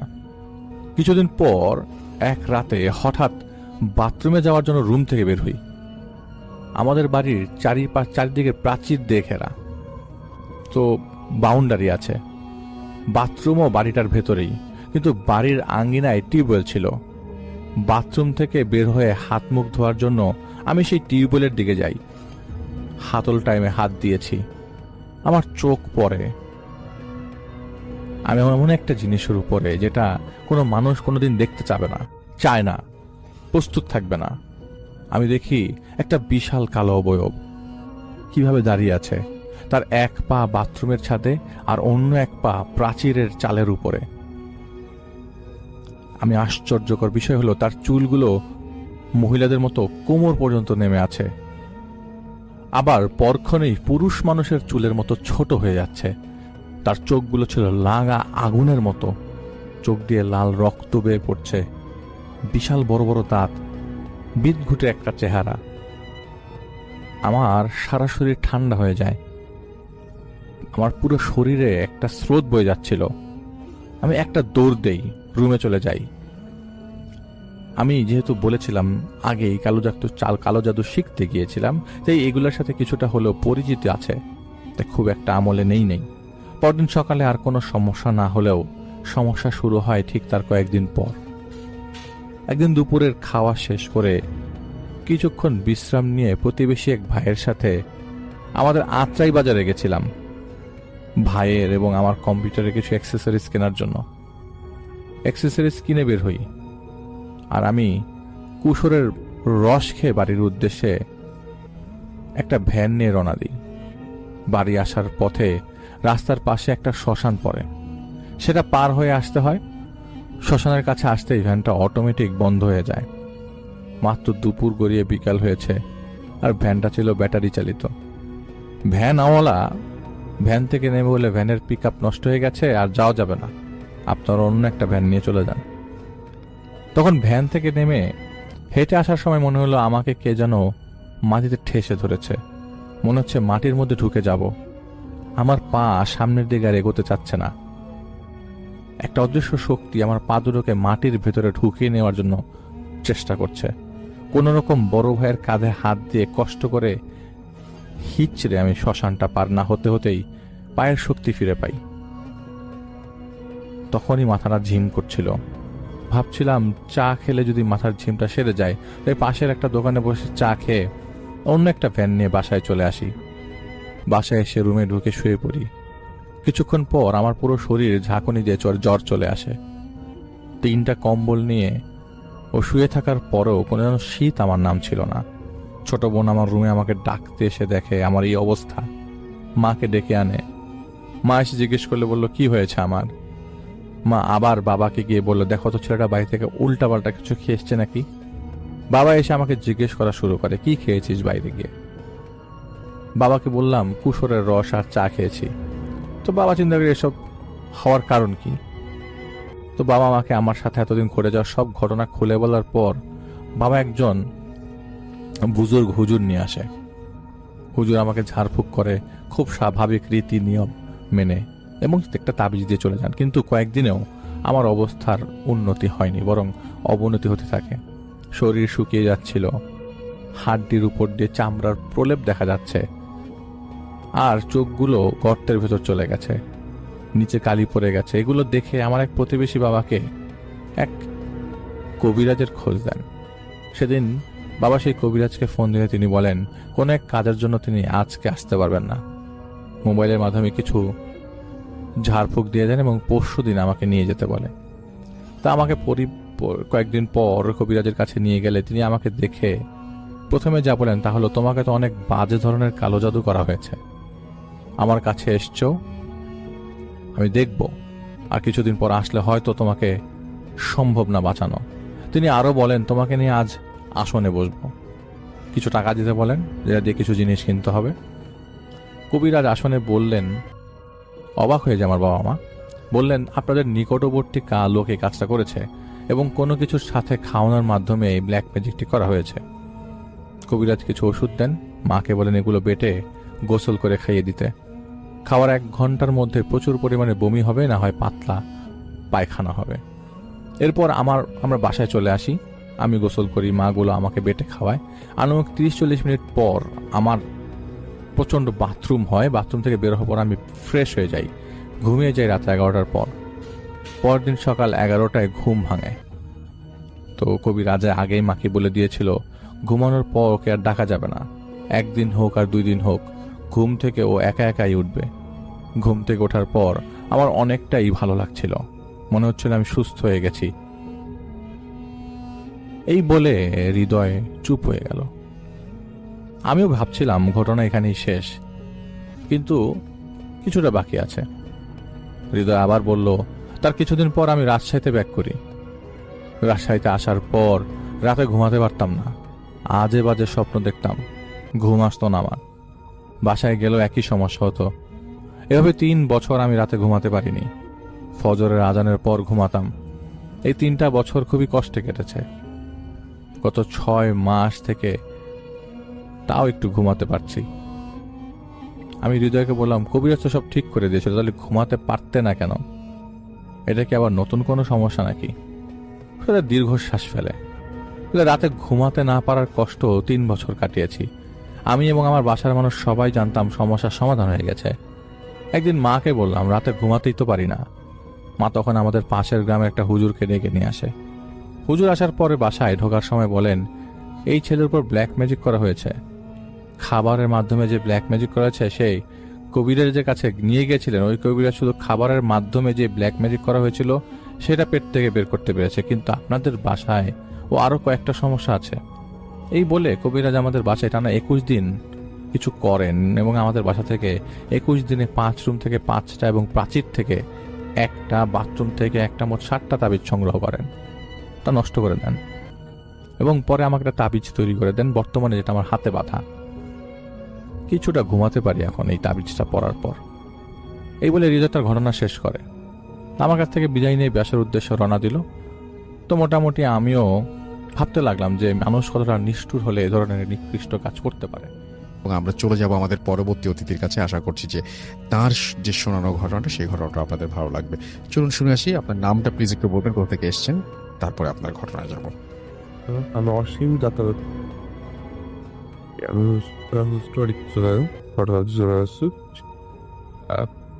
চাকরির সুবাদে আমি ঢাকা থেকে চিটাগাং যাওয়া একটা ছিল। তো আমি ঢাকা থেকে চিটাগাং যাওয়ার উদ্দেশ্যে আপনার মতিঝিল আরামবাগে বাস কাউন্টারে এখানে দাঁড়িয়েছিলাম। তো আমি আসলে একটা ফার্মাসিউটিক্যাল কোম্পানিতে আছি। তো আমার পরিচিত কিছু আপনার অ্যাম্বুলেন্স বা অ্যাম্বুলেন্সের ডাক্তার ড্রাইভার ছিল। তো ওইখান থেকে ওই আমবাগে স্টেশন থেকে আমার একটা পরিচিত অ্যাম্বুলেন্সের ড্রাইভার বললো যে ভাই কোথায় যাবেন? তো আমি বললাম যে আমি চিটাং যাবো। তো বললো যে আমি তো ওখানে যাচ্ছি, এবার আমি টাকা পাঠিয়ে কিনে শুধু একজন লোক দেবো, তারপর আপনার সাথে একসাথে চলে যাই। তো বললাম ভাবলাম ঠিক আছে, ওকে একজন যদি কোম্পানি যায় এর সাথে অ্যাম্বুলেন্সে চলে গেলে তাড়াতাড়ি চলে যেতে পারবো। তো আমি ওর সাথে গাড়িতে উঠে অ্যাম্বুলেন্সে উঠে টাকা মেডিকেল যাই। যাওয়ার পর ওখানে তাই একটু চারটা কিনি। এর মধ্যে দেখি যে একটা কফিন অ্যাম্বুলেন্সের কাছে নিয়ে আসা হচ্ছে। তো আমি জানতাম না যে আসলে অ্যাম্বুলেন্সে কি যাচ্ছে। আমি ভাবছিলাম হয়তো রুগী বা কোনো অন্য কিছু যাচ্ছে। কফিন বা লাশ যদি জানা হতো তাহলে আমি অবশ্যই যেতাম না, কারণ আমি এগুলোতে এভাবে একটু ভয়ে থাকি। তো আপনার যখন কফিনটা দেখি তখন দেখি যে আপনার কফিনটা সম্পূর্ণ মানে ইনটেক করা। কফিনটা ভিতরে ঢোকানোর পরে টাকা আমি ড্রাইভারকে বললাম যে তুমি কি উঠাইলাম? সবাই কফিন। পরে বললাম যে লোকজন কি সাথে যাবে না, কারণ আসলে ডেড বডি পরে মারা গেছে, সরি আপনার আত্মহত্যার ইসের। তো আপনার এটা এভাবে নিয়ে যেতে হবে। তো যথারীতি গাড়িতে ওঠানোর পর গাড়ি স্টার্ট করলো। গাড়ি স্টার্ট করার পর আমরা কুমিল্লা না সরি 14 গ্রাম পর্যন্ত নর্মালি যাই। 14 গ্রামে যাওয়ার পর আমরা মানে খাওয়া দাওয়ার জন্য রাস্তা বেরোতে ব্রেক নিই। ব্রেক নেওয়ার পর আপনার রাস্তার পাশে হাইওয়ের পাশে একটা রেস্টুরেন্টে খাওয়া দাওয়া করে ওইখান থেকে গাড়িতে উঠি। গাড়িতে ওঠার পর ওইখান থেকে ওইখানে যারা আসছে তারা জানে যে ওই সাইডের যে রাস্তাগুলো ওগুলাতে আপনার গাড়ির যে গতিবেগ ঘন্টায় কমপক্ষে 90 100 এরকম থাকে। তো আমাদের গাড়িতে মানে শো করতেছে 90 কিলোমিটার পাওয়ার শো করতেছে আর কি গাড়ির গতিবেগ। বাট মানে আমাদের কাছে মনে হচ্ছে গাড়ি আরো অনেক স্লো যাচ্ছে, মানে শো করতেছে 90 কিলোমিটার পাওয়ার, কিন্তু মনে হইতেছে 40 কিলোমিটার পাওয়ার গাড়ি যাচ্ছে। আর গাড়িটা আমরা দুজন আর ডেড বডি একটা, তিনটা। বাট মনে হইতেছে যেন 4-5 জন আমরা গাড়িতে আসছি বা গাড়িটা আরো লোড। তো শরীরটা একটু ভালো লাগতেছিল। তো ড্রাইভারের দিকে আমি তাকাচ্ছিলাম, ড্রাইভার বলতেছে ভাই আপনি অন্যদিকে তাকিয়ে ই করেন না, আপনি সামনের দিকে তাকিয়ে দেখেন, কোনো দিকে তাকানোর দরকার নেই, আপনি আপনার মতো ই করেন। তো আমি কানে হেডফোন লাগিয়ে তো এরপরে একটু চোখে তন্দ্রার মতো আসছিল। তো আমি মানে চেয়ার সাথে ই করে পেয়ে যেতাম। তো কখন যে চোখে হালকা ঘুমে আসার পরে আমি বুঝতে পারিনি। তো একটু সামনে যাওয়ার পর আইল্যান্ডের উপর দিয়ে মনে হয় দেখে নাই বা ও কিওয়ার্ডস আমি যেমন বলতে পারবো না, আইল্যান্ডের উপর দিয়ে ব্রেক না করে আপনার গাড়িটা স্ট্রেট সামনের দিকে এগিয়ে নিয়ে যায়। তো এগিয়ে নিয়ে যাওয়ার পর আইল্যান্ডের উপর দিয়ে যাওয়ার সাথে সাথে আপনার প্রচন্ড একটা ঝাঁকুনি অনুভূত হয়। আমার মাথাটা গিয়ে অ্যাম্বুলেন্সের যে ছাদের সাথে পাই খায়। তো প্রচন্ড ব্যথা হয়, ব্যথা পাওয়ার সাথে সাথে ড্রাইভার জিজ্ঞেস করে কি হয়েছে, ভাই কিছু দেখেন আমি না, না দেখলে থাক সমস্যা নেই, কিছু হয় নাই, আমি ফলো করে নেই, ঘুম চোখে গাড়ি চালাইতেছ তো যাক ব্যথা পার নাই পাবে না। বললাম যে না কোনো ব্যথা হতে পাইনি, সমস্যা নেই। ঠিক আছে আপনি পিছনে থাকেন, আপনি জাস্ট শুধু সামনে দিয়ে তাকিয়ে থাকেন, আমরা সমস্যা নেই ক্লিয়ার করেন আর দরটা করেন, ইয়ে নেই। তো ও যখন দোয়াটার পরের কথা বললো বা যখন আমি ব্যথা পেলাম তখন আমাকে তো গাটা একটু ভালো লাগতো। আমি একটু বুঝতে পারলাম যে মনে হয় কোনো প্রবলেম হচ্ছে। তখন ও যে সামনে যে আমাদের গাড়ির ভিতরে যে লুকিং গ্লাস বা মিরর যেটা বলি, ওইটা রুমাল দিয়ে ঢেকে দিল। যা বললাম ওইটা ঢাকতেছো কেন? সবাই পিছনের দিকে তাকান তো কেন, আপনি সামনের দিকে তাকিয়ে থাকেন অথবা ঘুমাই যান। তারপর আমার কি হয়েছে তো বসাতে আর শরীরটা যেতে লাগতেছে। আর গাড়ির গতিবেগ যেখানে 90 কিলোমিটার পাওয়ার ওইখানে গাড়ি যাচ্ছে 40 কিলোমিটারের নিচে। আর গাড়ি তখন আরো ওজন মনে হইতেছে, গাড়িতে আরো কয়েকজন উঠা বসছে এরকম লাগতেছিল। দেন আপনার আরেকটু সামনে যাওয়ার পর আবার ঝাঁকুনি প্লাস আপনার গাড়িটা প্রচন্ড হারবার লাগতেছিল আর ঝাঁকুনি লাগতেছিল। এই কারণে আমি ড্রাইভারকে বললাম যে ভাই আমি তাহলে কি কোনো প্রবলেম নাকি? না ভাই কোনো প্রবলেম নাই। তারপর আমি বললাম যে তাহলে গাড়িটা একটু সাইড করেন, একটু ট্যাগ করে নিই। তো দেন গাড়িটা সাইড করলো। গাড়িটা সাইড করার পর আমরা পিছনে ট্যাগ করে দেখলাম না আর সব কিছু এভরিথিং অলরাইট। আমরা একটু ট্রাফিক কেটে থেকে একটু রেস্ট নিয়ে দেন আবার গাড়িতে উঠছি। গাড়ি স্টার্ট করার পর আপনার কুর্মিবাগ নামে ওইখানে একটা রোড আছে। কুর্মিবাগের আর একটু সামনে গেলেই ওইখানে আপনার একটা কবরস্থান আছে। কবরস্থানে একটু সামনে যখন যাই তখন গাড়িতে অদ্ভুত একটা আওয়াজ হয়ে আপনার গাড়িটা স্টপ হয়ে মানে স্টপ বলতে কি গাড়িটা স্টপ করতে বাধ্য হোক। আমরা গাড়ি থেকে সাথে সাথে বললাম কি হয়েছে। পরে আমরা বুঝতে পারলাম যে গাড়ির পিছন থেকে পুরো একটা আওয়াজ হচ্ছে। তো আমরা তারপর ড্রাইভার বললো যে ভাই নিচে নামার দরকার নেই, বাইরে নামার দরকার নেই, আমরা গাড়ি আস্তে আস্তে চালিয়ে নিই। তো তারপর ড্রাইভার গাড়ি চালাচ্ছিল, এবার পিছন থেকে শব্দ আসতেছিল, কেউ যেন দরজা লক করলে যেরকম শব্দ হয় এরকম লক করার শব্দ আসতেছিল। লাইক আপনার একবার একসাথে 3বার টোকা দিতেছে, তারপর আবার কিছুক্ষণ স্টপ, আবার দেন 3-4বার টোকা দিতেছে, তারপর আবার কিছুক্ষণ স্টপ। তো এরকম অবস্থা আমার খুব ভয় লাগতেছিল, আমি আমার শরীরটাও খুবই লাগতেছে। আমি বললাম যে ভাই কোনো প্রবলেম মনে হইতেছে, একটা কাজ করি, নাহলে আমরা কিছুক্ষণ ব্রেক নিই। বলো ভাই ব্রেক নেওয়ার দরকার নেই, আমরা তো বেশি কিছুক্ষণ নাই, 1 ঘন্টা ডাইরেক্ট চালালে মনে চলে যাবো, আমরা কন্টিনিউ করি। বললো আচ্ছা ঠিক আছে, আপনার যে ইচ্ছা। ভাই আপনি মিররের দিকে তাকেন না, আপনি জাস্ট শুধু সামনের দিকে তাকিয়ে থাকেন। তা আরেকটু সামনে যখন যাই তখন আমাদের সাথে ঘটে সবচেয়ে ভয়াবহ ঘটনাটা, আমাদের গাড়িটা হঠাৎ করে আপনার পিছনের যে ডেকের খুলে দিয়ে তার কফিনটা পড়ে যায়। এখন একটা অ্যাম্বুলেন্সের ডেক তো সম্পূর্ণ লক, ডেকটা লক যদি খুলতে হয় ভিতর থেকে খুলতে হবে, অথবা চাবি দিয়ে বাইরে থেকে খুলতে হবে। তো কফিনটা যখন পড়ে যায় তখনই আমাদের শরীর আরো বেশি হয়ে যায়। আমরা সাথে গাড়িটা ব্রেক করি, যেহেতু 90 কিলোমিটার বা 80 কিলোমিটার পার আওয়ার গতি ছিল, তারপর প্রায় 10-15-20 গজ সামনে চলে যাওয়ার পর গাড়ি ব্রেক করার পর লাস্টটা খোঁজা শুরু করি। আশেপাশে যা দেখলাম যে না লাস্ট কোথাও নাই। তো আমরা গাড়ির পিছনে ব্যাক করে করতেছি, এক পর্যায়ে দেখলাম যে লাশ আছে, বাট কফিনটার সাথে কফিনটা নাই। তো কফিনটা নাই দেখে আমাদের সবচেয়ে বেশি ভয় লাগছে। তো লাস্টে আমরা টাইনা রাস্তার পাশে পড়েছিল, রাস্তার মধ্যে উঠালাম। ওই আরেকটা কথা বলতে আমি মিস্টেকলি বাই মিস্টেক ভুল হয়ে গেছে, লাস্টে কলা কাটা ছিল, তারপর গলাটা জাস্ট জয়েন্ট ছিল, আপনার মনে হয় জয়েন্ট করে দেখে এখান থেকে। তো আমরা শুধু শরীরটা পাই, মাথাটা পাচ্ছি না। তখন আমার একটু হাতে ওনাদের এই যে অ্যাম্বুলেন্সের সাথে যে লাইট থাকবে, লাইট দিয়ে আশেপাশে খোঁজা হলো, প্রায় 5-7 মিনিট খোঁজার পর মাথাটা পাইলাম। বাট মাথা তো অদ্ভুত একটা জিনিস লক্ষ্য করলাম, যে কাকড়া বা ইঁদুর টাইপের বা ইঁদুর মানে পুরো প্রাণী যদি কান বা নাক বা গলার যদি কোনো অংশ খায়, একটু করে খায়, ওরকম মানে খাওয়া, কান নাক গলা এরকম একটু করে খাওয়া। এটা দেখে আমরা দুজনে একজন আর সাহস রাখতে পারবো না, সত্যি রাখতে পারলাম, জাস্ট মাথাটা ধরে আমার ড্রাইভারটা ওই মানে বডি জয়ের কাছে পিকে আমরা রাস্তার উপর দিকে দৌড়ে একটা টায়ার দোকানে যাই। যার পর 3-4 জন বসা ছিল, ওনাদেরকে ডিটেলস বলার পর ওনারা বললো যে ভাই রাস্তাতে এমনি খারাপ, ঠিক আছে আপনারা আমাদের সাথে চলেন। প্রধান ওরা আমাদের সাথে আসলো। আসার পর আমরা আপনার ওই ডেড বডিটা দেখার পর ওনারা বললো যে আপনি একটা কাজ করেন, এখন তো বাজে 3-3:30 প্রায়, আর 1-2 ঘন্টা পরে আপনার আজান দিয়ে দিবে, আপনারা বডিটা রাইখা এখানে এই গাড়িটা রাইখা ওয়েট করুন, আজানের পর আপনার এখান থেকে রওনা দিন, আর রাত্র করে যেহেতু এখন আর জায়গা নেই।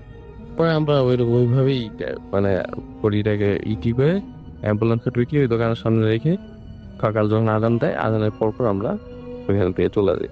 এই সিনেমা করতে পারি। থ্যাংক ইউ আপনার ঘটনার জন্য, আপনাকে ধন্যবাদ। থ্যাংক ইউ সো মাচ আপনার ঘটনার জন্য, আপনাকে অনেক ধন্যবাদ। আমাদের শেষ অতিথি আমাদের সঙ্গে এখন আছেন। আপনার নামটা প্লিজ একটু বলবেন, আপনি কোথা থেকে এসেছেন সেটা বলবেন, তারপর আপনার ঘটনা যাব। আপনার ঘটনাটা শুনতে পারিনি, আপনি অনেক লেট করে এসেছেন, শুনি আপনার ঘটনা। জি। আসসালামু আলাইকুম রাসেল ভাই এবং প্রিয় বুথ ফেমের শ্রোতাবৃন্দ, আশা করি সকলেই ভালো আছেন আল্লাহর রহমতে। আমি মোহাম্মদ ইউসুফ বলছি উত্তরা থেকে। আমার দেশের বাড়ি সিরাজগঞ্জ, আর আমি যে ঘটনাটি এখন শেয়ার করব মূলত সেটা আমার সিরাজগঞ্জেই সদর উপজেলায় ছনগাছা ইউনিয়নে কোনো একটা গ্রামের ঘটনা। তো এখন যে ঘটনাটা শেয়ার করব সেটা আসলে আমার মামার বাড়ির ঘটনা, মামাতো ভাইকে কেন্দ্র করে।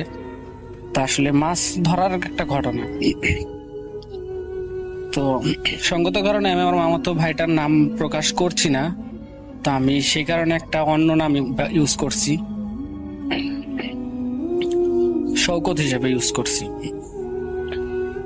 তো আমার দুটা মামা, বড় মামার ছেলের নাম শওকত আর ছোট মামা, তারা ঠিক করে যে আসলে মাছ মারতে যাবে।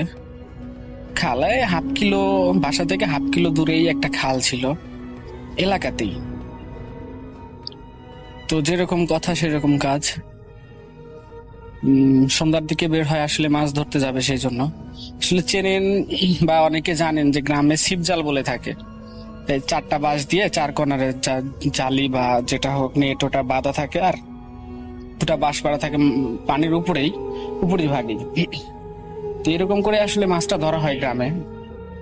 তো ওটা দিয়ে আসলে মাছ ধরার কথা ছিল। রাত্রে সন্ধ্যার পরে আসলে বের হয়। সন্ধ্যা থেকে মোটামুটি 8-9টা পর্যন্ত ভালোই মাছ মারতেছিল আর কি। তো যাই হোক, এভাবে 9টা পর্যন্ত মাছ মারা শেষে 10টার দিকে ছোট মামা আর শকত ছিল আসলে মাছ মারার ওইখানে। তো মোটামুটি ভালোই কিছু মাছ মারছে। আর চারদিকে তখন গ্রামের রাত, মানে অনেক রাত, প্রায় 10টার কাছাকাছি। তো প্রচুর রাত, 14 অন্ধকার। মানে মামার সেদিন আবার মাছ নিয়ে মানে ওই মামির বাসায় যাওয়ার কথা। হ্যাঁ, তো মামির বাসায় যাওয়ার কথা। তো মামা তো ভাইকে বললো যে তাহলে তুই মারতে থাক, আমি মাছ কটা নিয়ে গেলাম।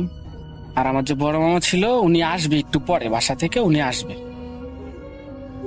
দিয়ে তারপর ছোট মামা চলে গেল। ও মূলত তখন ওইখানে একাই, রাত 10টা। আর জালিটা বাঁধা ছিল আসলে কিনারা থেকে, খালের কিনারা থেকে বুক পানি দিয়ে যেতে হয় আপনার 10-12 হাত সামনে। এত দূর বুক পানি দিয়ে গিয়ে জালির উপর উঠতে হবে, মানে বাঁশ দিয়ে বাঁধা থাকে, ওটার উপর উঠতে হবে। তো ওইখানে এই পর্যায়ে ওইখানে মাছ মারতে ছিল রাত বাজে 10টা।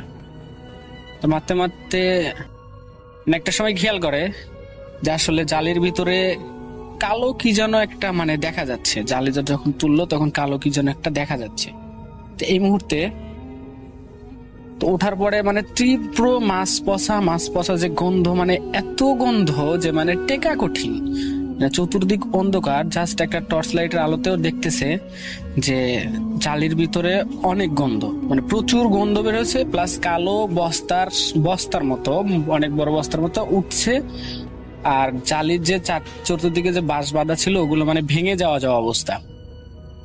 এমত অবস্থায় ও কিছুটা বুঝতে পারে যে এটা আসলে ভালো কিছু না, যে এলাকার ভাষায় যেটাকে বলে যে মাইসা দেওয়া আর কি। তো মাইসা দেওয়া এটা তো বুঝতে পারছি। তো এই মুহূর্তে এখন ও একটু ভয় পাচ্ছে। তো এমনি সাহসী ছেলে, গ্রামের ছেলে, ওর সাথে এর আগেও অনেক রকমের ঘটনা ঘটে গেছে।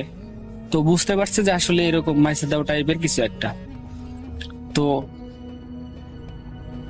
এর কিছুক্ষণ পরে 2 বা 1.5 মিনিট পরে বড় মামা আসে, এসে ডাক দেয় যে শওকত কই, বা এরকম কিছু একটা। তো বলে যে আব্বা আমি এই যে এইখানে। তো পরে লাইট নিয়ে এখানে কাছে আসে। তখনও কিন্তু এটা কিন্তু যায় নাই, ওইখানে আছে। তো এই মত অবস্থায় আমার মামাতো ভাই আবার ওকে একটা গালি দিয়ে বসে, মানে বাজেভাবে একটা গালি দিয়ে বসে। গালিটা বলে যে তুই পারলে যাইস আমার বাসাতে, দেখি কি ছিড়তে পারস, কি করতে পারস। তো এটা বলে মামার সাথে বলে মাছ নিয়ে বাসায় চলে আসছে। চলে এসে খাওয়া দাওয়া করে রাত মোটামুটি তখন 10:30টার মতো বাজে। তো বাসায় চলে এসে দেন খাওয়া দাওয়া করে ঘুমাইছে, ওর রুমে ঘুমাইছে। ওর ভাষ্য মতে ঘুমানোর 1 ঘন্টা পরে মানে ও দেখতে পায় যে চতুর্দিকে টিনে দিয়ে মানে ওই আছর কাটলে বাইরে থেকে যেরকম শব্দ, খসখস শব্দ, এরকম শব্দ হচ্ছে। তো বুঝতে পারতেছে, ও চোখ দিয়ে তাকায় আছে, ও বুঝতে পারতেছে সবকিছু। একটু পরে ও দেখতে পায়, কিন্তু ও কিছু নড়তে পারতেছে না কোথাও। দেখতে পায় যে টিনের নিচ দিয়ে, মানে ঘরের টিনের নিচ দিয়ে গুইসাপের মতো কিছু একটা মানে রুমের ভিতরে ঢুকে ওটা কালো ছায়ামূর্তি অবয়কের মতো মানে ওর সাথে ধস্তাধস্তি শুরু করলো। প্লাস বিছানা যে ছিল, খাট যে ছিল, ওগুলো মানে উল্টাপাল্টা করে ফেলাইছে। আর ওর সাথে মানে খুব পরিমাণ ধস্তাধস্তি হচ্ছে। এটা শব্দ মানে ওর তো গঙ্গারির শব্দ, আর সব মিলিয়ে মানে এক ধরনের অদ্ভুত শব্দ হচ্ছে। এই শব্দ থেকে মানে পাশের রুমে আবার মামা মামি প্লাস মামাতো বোনরাও ছিল। তো মামাতো বোনরা হয়তো কিছু বুঝতে পারছে, যে কারণে চিৎকার দিয়ে উঠছে যে ভাইকে মেরে ফেললো এই টাইপের কিছু। সবাই রুমে আসে, রুমের দরজা ভেঙে আর কি ভিতরে ঢুকে দেখে যে খুব বাজে ভাবে মানে মামাতো ভাই পড়ে আছে। তারপর ওকে জিজ্ঞেস করলো কি হলো না হলো, পরে এই যে ঘটনাগুলো বললো। দিয়ে তখন ছোট মামাকে কল দেওয়া হলো, উনি তো শ্বশুর বাড়ি চলে গেছে। তো উনি ওইখান থেকে আসলো, এসে এখন রাত্রে পরা পানি বা ঝাড়ফুঁক যেটা হয় ওনারাই করলো। করার শেষে স্বাভাবিক। এখন দ্বিতীয় দফে যখন ঘুমাতে যাবে ঘুমাবে, তখন মামি আসলে বড় মামি ওইখানে পাশেই ছিল, বসেছিল। তো বাইরে লাইট জ্বালানো ছিল, ওটা অফ করে দিয়েছে, সব অফ, মোটামুটি অন্ধকার টাইপেরই। এই মুহূর্তে ছোট মামি ওইখানে ছিল। ছোট মামি যখন রুমের বাইরে গেছে, তো দেখে যে বাইরে কালো, বিশাল বড় কালো কিছু একটা দাঁড়ায় আছে। তো তার দেখে মামি ওইখানে সেন্সলেস হয়ে গেছে চিৎকার দিয়ে।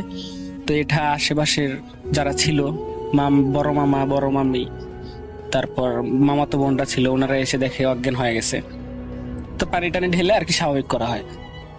তো ওটার পর্যায়ে পরের দিন তো একই অবস্থা, ওরকম আবার আগের দিনের মতোই। দিয়ে কবিরাজ আনা হলো। কবিরাজ এসে রুমের ভিতরে ঢুকে জাস্ট দরজাটা খুলেই, দরজার সামনেই রুমের ভিতরেই দরজার কাছে একটা নকশা আঁকলো। নকশা এঁকে তার যে রিচুয়াল এগুলো মেনে হাজির করলো। তো হাজিরের এক পর্যায়ে ওই পিচাস বা যেটা বলেন না কেন, এটার সাথে কথা বলার মাধ্যমে যেটা আর কি শুনতে পারে, সেটা হচ্ছে যে পিচাসটা যেটা বলে যে আসলে ও আমাকে অনেক বাজেভাবে গালি দিছে, আর এটা বলছে যে তুই বাসায় যাস, কি করতে পারিস করিস। তো এটা কেন বললো, এই জন্যই আমি আসছি, আমি ওকে নিয়ে যাব, ওকে মেরে ফেলবো, এই টাইপের কিছু। তো অনেক কথা কাটাকাটির পরে কবিরাজের সাথে কোনোভাবে যেতে রাজি হয় না।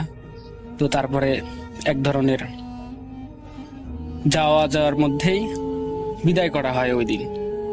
এরপর প্রতিদিনই প্রায় ঘুম ভেঙে যেত। তারপর তাবিজ দেওয়ার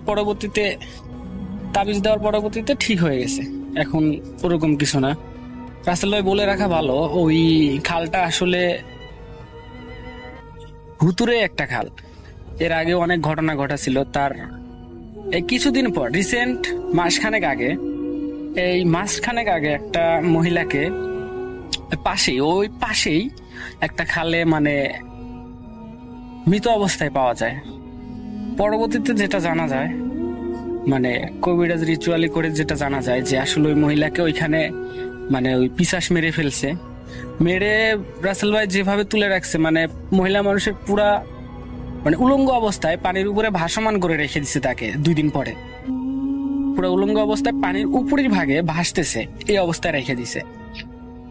দিয়ে তার যে পোশাকের কাপড় চোপড় ছিল, ওটা মৃত লাশ পাওয়া যাওয়ার 4 দিন পরে ওই কাপড়গুলো শুকনো অবস্থায় পানির উপরে ভাসতেছে, এরকম করে পাওয়া গেছে। ওই কাপড়গুলো শুকনো অবস্থায় পাওয়া গেছে। রিসেন্ট এই 1 মাস আগের ঘটনা। তো এই ছিল রাসেল ভাই ঘটনা।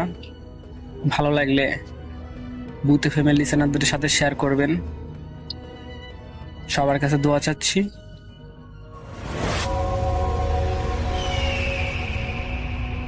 হ্যালো লিসেনার্স, আশা করি ঘটনাগুলো আপনাদের ভালো লেগেছে। আমি চেষ্টা করেছি বাছাই করে ঘটনাগুলো আপনাদের মাঝে শেয়ার করার। আমি প্রতিদিনই ঘটনাগুলো বাছাই করে আপনাদের মাঝে একটি করে এপিসোড শেয়ার করার চেষ্টা করি। যদি আমার ঘটনাগুলো একটু ভালো লাগে তাহলে অবশ্যই এই চ্যানেলটি সাবস্ক্রাইব করবেন।